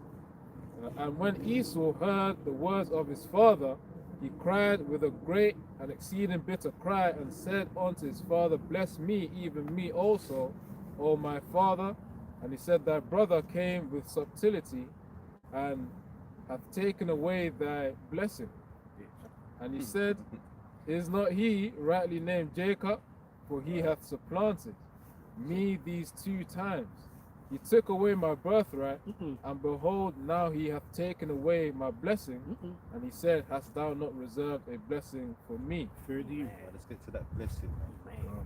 And Isaac answered and said unto Esau, Behold, I have made him thy lord, and all his brethren have I given to him for servants, and with corn and wine have I sustained him. And what shall I do now unto thee, my son? And Esau said unto his father, Hast thou but one blessing, my father? Bless me, even me also, O my father. And Esau lifted up his voice and wept. And Isaac his father answered and said unto him, Behold, thy dwelling shall be the fatness of the earth, and of the dew of heaven from above. And by thy sword shalt thou live, and shalt serve thy brother. And it shall come to pass, when thou shalt have the dominion, that thou shalt break his yoke from off thy neck. Right, so hold that. So there's 2 things in there, man. The fatness of the earth and the sword, right? So in turn, that's telling you who the Edomites is straight up and down here. Because they're running things out here, and they run it how? With the power of the sword, i.e. the guns, the weaponry. They hold all the weaponry, man. All right, so. And the scriptures talk, and what it said, what he was crying about that, man. The problem is, right, he's got that blessing, and he's trying to extend that blessing. That's what he's doing now. He's trying to extend the blessing. That's why he's trying to formulate this MOTB system, because he wants to just continue ruling forever. Right? The scriptures tell you that that's not going to happen. Right? We can get those precepts as well, but he's out here trying to hold back Jacob's blessing, man, which is the future prophecy of us ruling the kingdom, right? Ruling this kingdom. And everywhere else, for that matter. The heavens, man. The outer space, wherever you want to talk about it. We're going to rule it all in righteousness, unlike these devils. Because you talked about his blessing being the sword. This is Revelation 13 and 10. He that leadeth into captivity shall go into captivity. He that killeth with the sword must be killed with the sword. Here is the patience and the faith of the saints. Hey, I laugh, man. We used to bring that out every week. When that spirit of cursing out Esau was on us, man, we was bringing that out every week. No, man, that's a curse unto him, man. Read that again. Revelation 13 and 10 again. He that leadeth into captivity shall go into captivity. He that killeth with the sword must be killed with the sword. Here is the patience and the faith of the saints. See, now we don't have a problem with leading people into captivity, because we're going to do that. The difference is that Esau, Edom had done it very much incorrectly. You know, it was horrendous what they did, and they've done it in a wicked manner. You know, we're gonna put them into captivity. So it's not like the Lord isn't saying that you can't do that. But what they did, the problem is they did it to the Lord's people. They did it to his jewels, the apple of his eye. That's the problem right there. And now you're trying to bring it in, bring in the system where you can maintain that. You think you can just hold on to the Lord's people like that? Where Yahushua got something else to say about that. Because he's coming back to redeem us out of this mess. You know? Psalms 49 and 11. Their inward thought is that their houses shall continue forever, and their dwelling places to all generations. They call their lands after their own names. Yeah, these motherfuckers are proud, man. I watched this little video today, and I think it might have been New York. And these jakes are marching down the street singing out "Fire, fire, gentrifiers," right? And these Edomites are sitting on these tables in the town. And then someone said, "Yeah, we used to, our grandmothers that used to live here." You know what I'm saying? It's like, but you Edomites have come in and you've taken everything over. You bought up all the businesses. Now Jake can't afford to live there. And you should have seen these Edomites' faces. It was such a beautiful thing to watch. They looked like they was hurt. Like they looked guilty. But really and truly, they always say, "Oh, we didn't do this. It wasn't us that had this." But you know, in your heart, it's your people, and you're living off of that. Not only are you living off it financially, but in a spiritual sense, man. You can go wherever you want, do whatever you want to do. No one troubles you, right? Whereas if we want to take a trip abroad now, we got to fucking check our phone and see how do they treat us in this country, or how do they treat us in that country? What do they do? These Edomites, they call it backpacking. They can just put in the backpack and go and hiking. just have a toothbrush right? Just Yeah. have a toothbrush, If that. and they can go from house to house They're around the living in world, hostels and they and invite shit. them in. You're right. They treat them better. I see Yeah. some Edomite talking up to these I don't know if they were Jakes, but it was a country in Africa, and he was talking to these Jakes like he run the station, man, and they was just standing there like they couldn't do anything because they feel as though that they have a power over them. Good person. I've got a precept. This is Wait, no, you got it. oh, yeah. Just on what Ahab was saying about the backpacking thing. Habakkuk 2:5 is the characteristic of these Edomites. Yea, also because he transgresseth by wine, he is a proud man, neither keepeth at home, who enlargeth his desire as hell, and is as deaf and cannot be satisfied, but gathereth unto him all nations, and heapeth unto him all people. But that's his blessing right there. Yeah. That's his blessing right there. Read that again. Slow. Yeah. Habakkuk 2:5 again. Yea, also because he transgresseth by wine, he is a proud man, neither keepeth at home. Neither keepers at home, man. This, if you look at Babylon, aka America, right? They have. Someone Google how many army bases they have across the world. Let's see that. That's going to show you the depth of this man's control. Because I remember I researched that years ago, and it was like 100 odd. Now I'm hearing it's like 200 plus. You know, ever increasing, man. I see something here, if it's right. It says, there is no single exact number for all armies bases globally, but the United States operates the most with. I already seen it. You've seen it already, I yeah? already seen it. 750. 750 bases in over 80 countries, right? That's taking the piss, right? So yeah, let's get back into that because that's the point there. Habakkuk 2. Neither keep it at home, man. He's everywhere. They also because he transgresseth by wine, Which is philosophies, man. So he's spreading all that alphabet business out here. You know, he's spreading atheism. He's spreading Democracy. minor attraction and all that stuff. Yeah, All this yeah. fake democracy, Yeah. which doesn't exist because he's always got this two-party system going back to the Romans, man. Yep. You know, the plebeians and the patricians. That's old school shit. That's his spirit. He has the spirit of Rome, man. That's why we always used to call it the Neo-Greco, Neo-Roman Greco Empire. You know. he is a proud man, neither keepeth at home, who enlargeth his desire as hell, and is as deaf and cannot be satisfied. That's the blessing right there, man. Death. That's his sword, man. He takes everything by force. Right? If he can't scam you out of something, because he never pays you what you're owed. He never does that. He breaks the treaties. He never pays you what you're owed. And if you can't be bought, then you must be killed. That's why the scripture said it, man. Kill, he that leadeth into captivity shall go into captivity. He who killeth with the sword must be killed with the sword, man. So that's their future. That's their future right there, going into captivity and the sword. Death and destruction is coming for them, and captivity. And the problem with them now is that they're moving like victims. Yeah. Because you know why? Because like the brother was going into earlier, the knowledge is being increased, not just of the scriptures, but of their wickedness. So now people are seeing this on the internet every day. You go onto Google, you go to Instagram, you go onto TikTok, Facebook, X. It's calling out their crimes all the time, man. They can't escape it. So now they're feeling like they're downtrodden. Ah, man, that's your history, right? You love history. Yeah. We thought you loved history. They're right. Yeah, exactly. History is written by the people. Same. And that's your point. The thing is, yeah, you can't trust someone like that, man. Someone who, like, when you see Esau's track record and all the things that he's done, for him to turn around and play victim, you can't trust individuals like that, man. Because you know what happened? You know, like in the movies, right? You know, you've got the villain who's finally at the mercy of someone he's afflicted for so long. I'm sorry, don't kill me. And that idiot gonna be stupid enough to not kill him and turn his ass around just for this guy to come stab him with a pen or something. So that, you know, the prime example of that, you brothers, so you anime brothers might know what I'm talking about here. Remember when anyone who watched Dragon Ball Z, right? Oh yeah. Remember when Goku finished off Frieza, yeah, and he's about to fly off, and Frieza starts begging for mercy. And what does Goku say? Because Goku's that guy, isn't it? He's like, oh, you beg for you're begging for mercy, but you didn't want to give none. And he still had mercy on him, like a fool. He had mercy on him. And he's that kind of guy. And what did Frieza do? He tried to destroy him, man, but then he had to get destroyed in it. Same thing. So and that's the thing.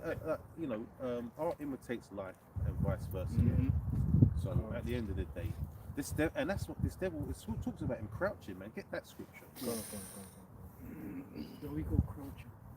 That's Sirach 12 and 10. Because this devil's like that, man. He's like, he don't mind getting on his knees for his own benefit. Oh, in the back of his mind is always, and I've got to pause that as well. In the back of his mind, he's always He don't mind that though. yeah, it's true. He's always thinking about how he's gonna flip on you. And there's another scripture for that, but I can't remember. I got one here to prove that one. Yeah. This is Sirach 12 from verse 10. Never trust thine enemy, for like as iron rusteth, so is his wickedness. Though he humbleth himself and go crouching, yet take good heed and beware of him, and thou shalt be unto him as if thou hadst wiped a looking glass, and thou shalt know that his rust hath not altogether been wiped away. Right, so first and foremost, you have to know who the enemy is. And that's the problem with Jake. They don't understand. They're still trying to think that after all this time, after all these years, that these devils are going to just turn around and all of a sudden just be sorry for everything they've done. And, they're going to start sharing the wealth and that. No, if you believe that, and if it wasn't for Yahweh Shem Shai, we would never escape this. Never. Because this devil will, it's just told you, man. Yep. Never trust thine enemy, man. He's your enemy. Right, so the enemy is about to go into captivity, as we've been saying. We're going to show the world how to actually operate, because this devil's not doing that. Proverbs 4 and 16. For they sleep not except they've done mischief, and their sleep is taken away unless they cause some to fall. For they eat the bread of wickedness and drink the wine of violence. See, basically, they have no choice. It's their spirit. The earth is given into their hands. It's their spirit. They can't be righteous. That's why they have to go. That's why they have to get Obadiah 1 and 18. Because they just have to be removed out of the way. If we let them continue on, they'll blow up this whole planet. If they could. Exterminate! Exterminate! Yeah, they got to be exterminated. Not to the fullest, because we're going to need some in the kingdom. Yeah, of course. Yeah, to do our bidding, man. And for punishment. They have to be punished, man. There's no riding off into the sunset, right? They have to be punished, man, because they're unrighteous and they polluted this earth, man. And this earth needs to be reset, right? In order for things to run, they have to go. We have to be in charge by the power of Yahweh Shem Shai. It's not off our own backs, man. Right? We have to always put the Most High and His Son first, man. We won't be standing here without them. Numbers 24 and 20. And when he looked on Amalek, he took up his parable and said, Amalek was the first of the nations, but his latter end shall perish forever. That's it. They're the ones that are really doing backroom stuff. All the evil. And it's so funny how they're looked upon by the unlearned, that they're the victims. But all this stuff that's been going on in the world now, they're starting to be exposed. People aren't having that shit. They know what they're about. We'll say the small hats, for those that don't know. You understand that. It's all the code. It's so bad we have to talk in code. Because this devil already wants to try and shut us up. But yet right now he has to move within the laws. Yeah. Within the rules. So we have to follow the rules. The scriptures say what's it say about the powers against?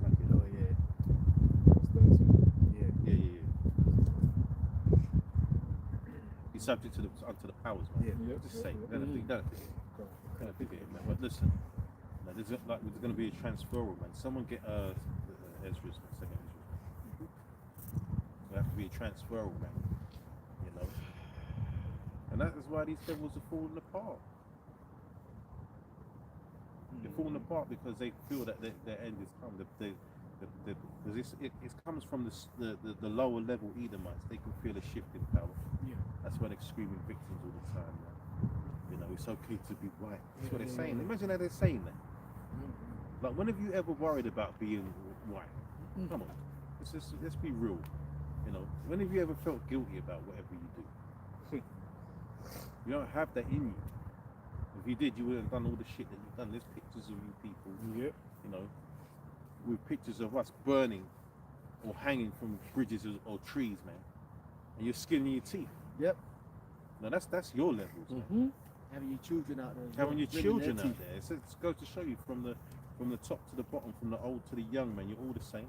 Don't matter how young you are, man. When I see either my children, I don't give a fuck about it. Precept. And the scriptures talk about that as well, about dashing their heads against a stone. How about Yeah, that? yeah. This is Sirach 10 and verse 8.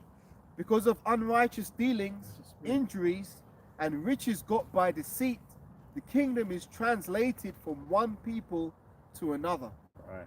Yeah. It's all done games, man. It's like you can never. We was always taught. Well, I don't know. I was always taught, man, when I was young, that you can't expect to gain anything from ill-gotten gains, man. You take it, you get anything that you're not deserved, man. It's gonna bring you trouble. That's what it is. It's just gonna bring you trouble, man. And that's what's happened. That's what's happened to you. You know, you've taken and taken and taken. You've murdered. You've destroyed. You've infiltrated the minds. You brought out your evil doctrines, your wine. Put it upon the people. Force it upon the people. You don't even give people a choice, really. It's really, you know, it's all by force, by design, right? So you have to pay for that. But really, this is not. I don't want to keep talking about that, man. I really want to talk about us. I mean, I want to talk about us and getting into that kingdom, getting into that power seat of righteousness, you know.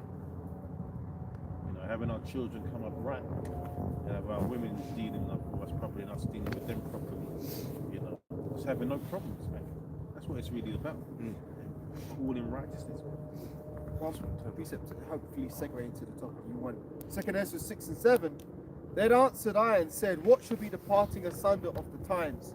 Or when shall be the end of the first and the beginning of it that followeth? And he said unto me, from Abraham unto Isaac, when Jacob and Esau were born of him, Jacob's hand held first the heel of Esau, for Esau is the end of the world, and Jacob is the beginning of it that followeth. Right? And that was foretold, man. Esau is the end of the world. So if you just look at it now, who's ruling? They can't keep asking the same question. You idiots out there that still want to say that, you know, Esau's not the right man and shit, and he might still be saved. You're going up heavily. The Lord hates them. How about that? He actually hates them. He created them to be the wicked, and he hates them. It's spoken about. So, but we're gonna, you know, we're coming into a time now where we're gonna have to go through certain things before we can attain, you know, that power. You know, and I always got to reiterate, in righteousness, man. We're not going to attain it through wickedness, man. Right? We're going to attain it because, you know, first and foremost, the elect is going to attain it. We pray that we're of that number, man. Right? But all of Israel is going to be good. This is Revelation 2 and 26. And he that overcometh and keepeth my works unto the end, to him will I give power over the nations. And he shall rule them with a rod of iron, as vessels of a potter shall they be broken to shivers, even as I received of my Father. See, that's what it talks about in Revelation, about judging the nation, judging the 12 tribes and judging the nations, man. The elect are going to be the judges, man. Not every Israelite is going to have that power. But ultimately, they're still going to have power over the rest of the heathens. You know, there's always a hierarchy. You know, that's what the Lord says. What he never changes. There's a hierarchy right now on this earth. There always has to. You have to maintain a hierarchy. We can't always all be on the same equal footing. It just doesn't work like that. Precept. Yeah, Just to back the brother up, this is Psalms 2 verse 1. Why do the heathens rage and the people imagine a vain thing? The kings of the earth set themselves, and the rulers take counsel together against the Lord Yahweh and against his anointed, saying, let us break their bands asunder and cast away their cords from us. He that sitteth in the heavens shall laugh, the Lord shall have them in derision. Right. Yeah, he's laughing because you don't have that power. It's been given to you. That's why actually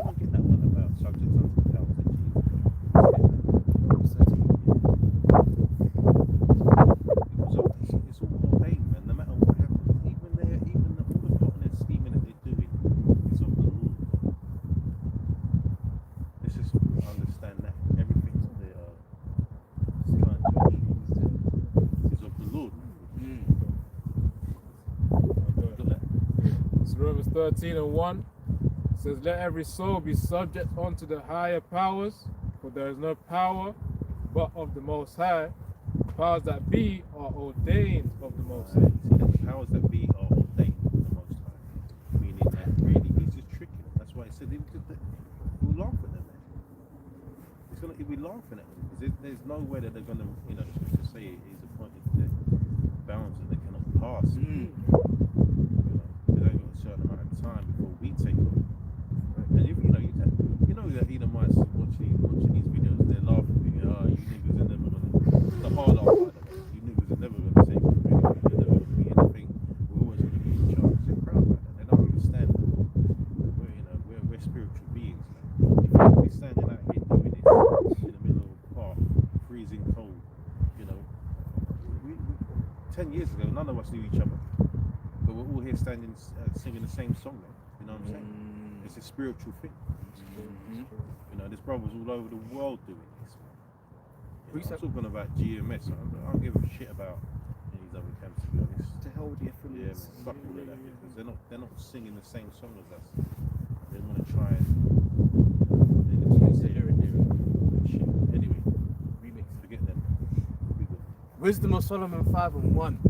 Then shall the righteous man stand in great boldness before the face of such as have afflicted him and made no account of his labors. Yeah, man. And that's gonna. Read on, Slack. Read on. When they see it, verse 2, they shall be troubled with terrible fear, and shall be amazed at the strangeness of his salvation, so far beyond all that they looked for. Right, and not just amazed, because they're going to be amazed who's getting salvation. Yeah. Not just how. Why am I talking this? Those niggas? Yeah, And that's basically what they're going to be saying. Mm-hmm. And they're going to be regretting all that shit. That's why Revelation 1:7 tells you. The whole earth will mourn when they see, will be in mourning when they see Yahweh Shai, because they're going to say, shit, so-called black man's on that chariot. Oh, fuck, he's black. You know what I mean? That's really what's going to happen. They fear that as well. There's a I don't know, you probably, some of you know this, I'm sure. But there's an LP by Public Enemy called Fear of a Black Planet. You know what I mean? And that's from the 80s, man. And that shit is real, and that's what they fear, man. They fear the repercussions of their actions. They fear the fear of an Israelite planet, because they fear ultimately because they've done all this shit. Yep. They fear that we're gonna do the same shit to them. We're going to do worse, boy, don't you worry. If I may just add a quick one, because in East, this is the problem, right? Jake needs to stop thinking that Edomites think like Jake's, Thank you. and Esau needs to No, Esau don't needs to think stop- like a Jake. Esau needs to stop thinking that we think like them. Yeah. We're gonna put them under Yeah. the biggest pressure. But the difference is that they've done some sick shit. We ain't gonna do Right? that. We ain't No gonna be butt doing all breaking. that shit. But yeah, 100%, man. We're gonna get it. So. Oh, we go. The thing is that the brother was getting into, we're not, I remember this Israelite woman in America. She done this speech. I can't lie, man. The speech was deep. If you was of the world, you'd be like, yeah. She said something. We know. But she didn't really say it. She said, look, you devils have basically had us under subjection for so long. So like, let's say we're 400 plus years behind you, but now you want us to be on the same level. It's like a race, man. But you're already 400 years ahead of us. And then at the end, she said, you're lucky that we don't want revenge, right? But you're wrong, because we want revenge. Yep. The Most High wants revenge. That's where she went off. I think that what she was really trying to say is that you're lucky that we don't really show that we want revenge. But I'm sure if you gave Jake the opportunity to get revenge, he's getting it, man. Mm-hmm. You know what I'm saying? We always play that card, because we was always taught to be better than them, right? Which is to, and in the world's idea of being better than them is to not do the same, not to get revenge. They always want to talk to us about turning up. They always bring up Martin Luther King. These crackers always, shouldn't have said that. These Edomites always bring up MLK, right? They always bring him up. That's their go-to guy. He's all about joining hand in hand. Yeah. The scriptures say what? So hand joining hand. The wicked shall not go unpunished, man. So there's no saving these devils, man. So like, I'm not kind of all over the place, but No, as I Spirit, said, brother. just for you just mentioned something about turning the other cheek. For the newcomers, there's always somebody new looking or watching. When it says turn the other cheek, because when I came to the truth, when it said turn the other cheek, I thought it meant everybody must turn the cheek. But that is just for the Yeah. right? No, you make the point. Because what it is that it's only the Israelites that must turn the cheek Yeah, to each other. to each other. We're talking about each other, not anybody, right? And that's what they used to do, try to brainwash us that when an Edomite does something wicked to you, just turn the cheek and just say, yes, master, 2 bucks food, master, right? But no, it's about us, the Israelites. Turn the other cheek, forgive your brother. You know what I mean? That's what it is. Yeah, so we're going up in 10 minutes here. What time is it probably start? About 3:30. Alright, was that Yeah, I done? just said, yeah. Wisdom of Solomon 5 and 3. And they repenting and groaning for anguish of spirit shall say within themselves, this was he whom we had sometimes in derision, and a proverb of reproach. We fools accounted his life madness, and his end to be without honor. How is he numbered amongst the children of the Most High, and his lot is among the saints? Therefore have we erred from the way of righteousness, Salakia. Therefore have we erred from the way of truth, and the light of righteousness have not shined unto us, and the sun of righteousness rose not upon us. I like the way that brother was reading it, man. Dramatic. He's reading with drama, you know what I mean? You gotta read these scriptures like that sometimes, man. Yeah. To emphasize the point. Because that's how they're gonna be in their minds. They're gonna be fucking bugging out. Oh, fucking hell, like, what do we do? Like the same people that we've been shitting on for how long? They're the people of the Most High. They're the God's chosen people. Like, we've been saying that, man. We've been saying that. You don't want to hear that, so it doesn't really matter to us what you believe or not. We know it to be true. You know, the Spirit beareth witness with our spirit that we are the sons of the living power, man. How about that? So we know. This is something that you have to attain spiritually, and it has to be given to you. Yes. Yeah, we didn't wake up and say, yeah, do you know what I'm into, like, now, we're gonna go out and we to teach. No, there was a spirit, man. Brothers went through some hell to get to this point. Some brothers are still going through it now. You know what I mean? We had to sacrifice certain things. Leave that and look, certain things are harder to sacrifice, certain things are. Some things are easy to sacrifice. So I remember he was talking about your school friends, man, or people from your school, and how you didn't really give a fuck about it. I feel the same way, man. I feel exactly the same way. There's only a handful, if that, of people that I can think back to my school days. Well, yeah, that guy was alright. But when you, in hindsight, you look back and you think those people were fucking arseholes. Yep. And they did nothing but just try and be an arsehole to you. And at that time, you were so lowly that you let people do that shit. Yeah. Precept. This is Genesis 27 and 41, right? And Esau hated Jacob because of the blessing wherewith his father blessed him. And Esau said in his heart, the days of mourning for my father are at hand, then will I slay my brother Jacob. Yeah. So that's his spirit. It's passed down. It's the spirit of Esau, is that hate on Jacob to destroy him. Why? Because we're the threat. The other nations aren't the threat. They just do his bidding. They go along to get along, right? But we always, I don't even want to say it, but I'm going to say it like this: we're like the cockroaches. That they The can't nation. kill. They can't kill us. Hey, no matter how you try, nigga, never dies. Right, 100%.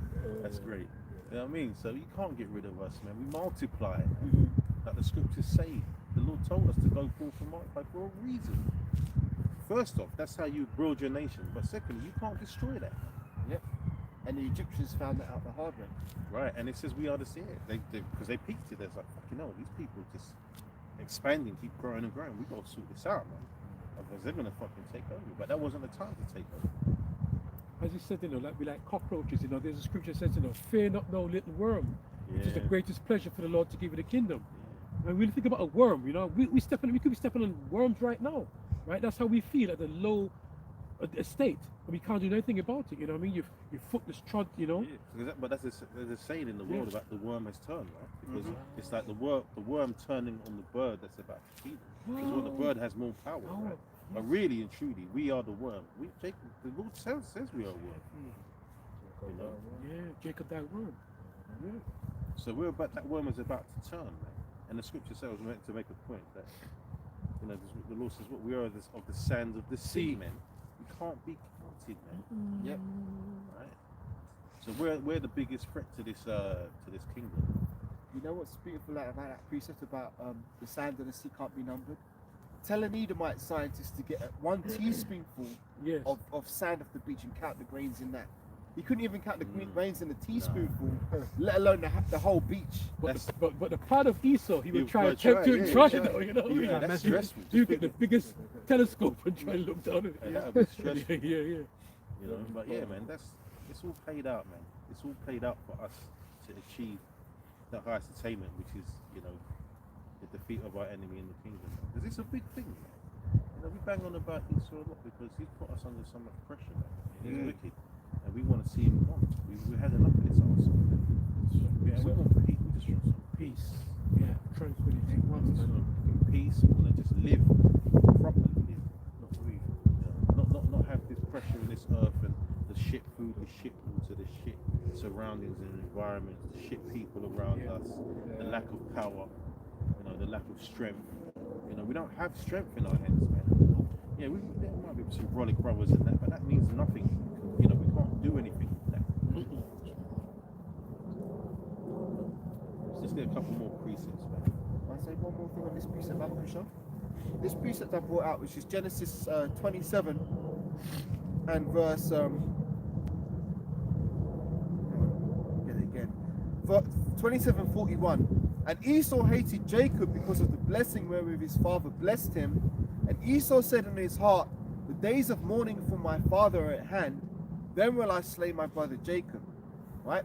I wanted to mention that because a lot of these Edomites, they're born and they hate Jacob. Like they come out of their mother's womb. The scriptures say the wicked are estranged from the womb. They go forth as soon as they be born speaking lies. Esau's born with a hatred of Jacob. If you was to get a microphone and go up to 10 Edomites and say, why don't you like black people, right? A lot of them probably wouldn't even be able to give you the answer. But the elites of Esau, they know the scriptures, so they know why they hate Jacob. But you've got a lot of low-level Edomites who have that same level of hatred, but they don't know where that hatred comes from because they don't know the scriptures. But we know, because basically his words that he said in his heart, well, they were heard by his mother, and also they were recorded in the scriptures. So the Most High, what does it say? The things written aforetime and written for our learning. A lot of Jake find it hard to understand why white people hate black people, and they're always trying to be compassionate. And that's why I said Jake needs to stop thinking Esau thinks like you, because he don't. No. There you go. Yeah, but I mean, and then you said something there. It's like, if you ask the Edomite, an average Edomite, why he hates Jacob, right? He's gonna say the same shit that they do. Oh, they're loud. They steal. Edomites do that shit. You're the biggest thieves and murderers on the planet, man. Yep. But all they're gonna do is call out the same shit that they do, make it sound like we're the only ones that do that shit. Yep. And they say that they like to say that racism is taught. It's not. Hatred is not taught, man. It's in your spirit. There's no getting away from it with you guys. Who taught Jacob and Esau how to fight in their the mother's womb? womb? Yeah. That's a good point. So where was that? Yeah, that's an excellent point.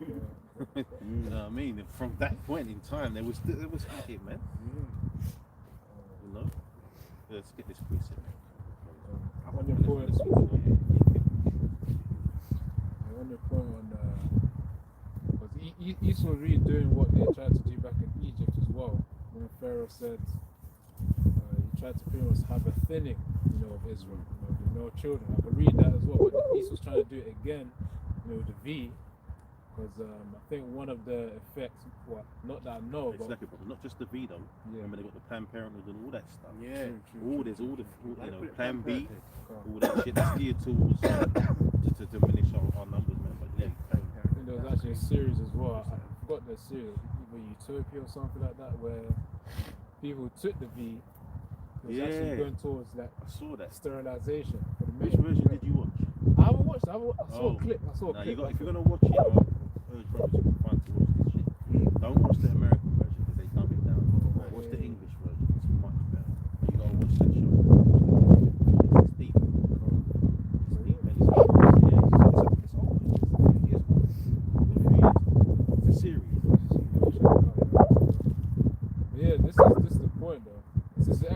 1 and verse 7, it says, "And the children of Israel were fruitful and increased abundantly." This was when, after generations of them coming in after Joseph died. Just for some context, it says, and the children of Israel were fruitful and increased abundantly and multiplied and waxed exceeding mighty, and the land was filled with them. Now there arose up a new king over Egypt, which knew not Joseph, and he answered and he said unto his people, Behold, the people of the children of Israel are more and mightier than we.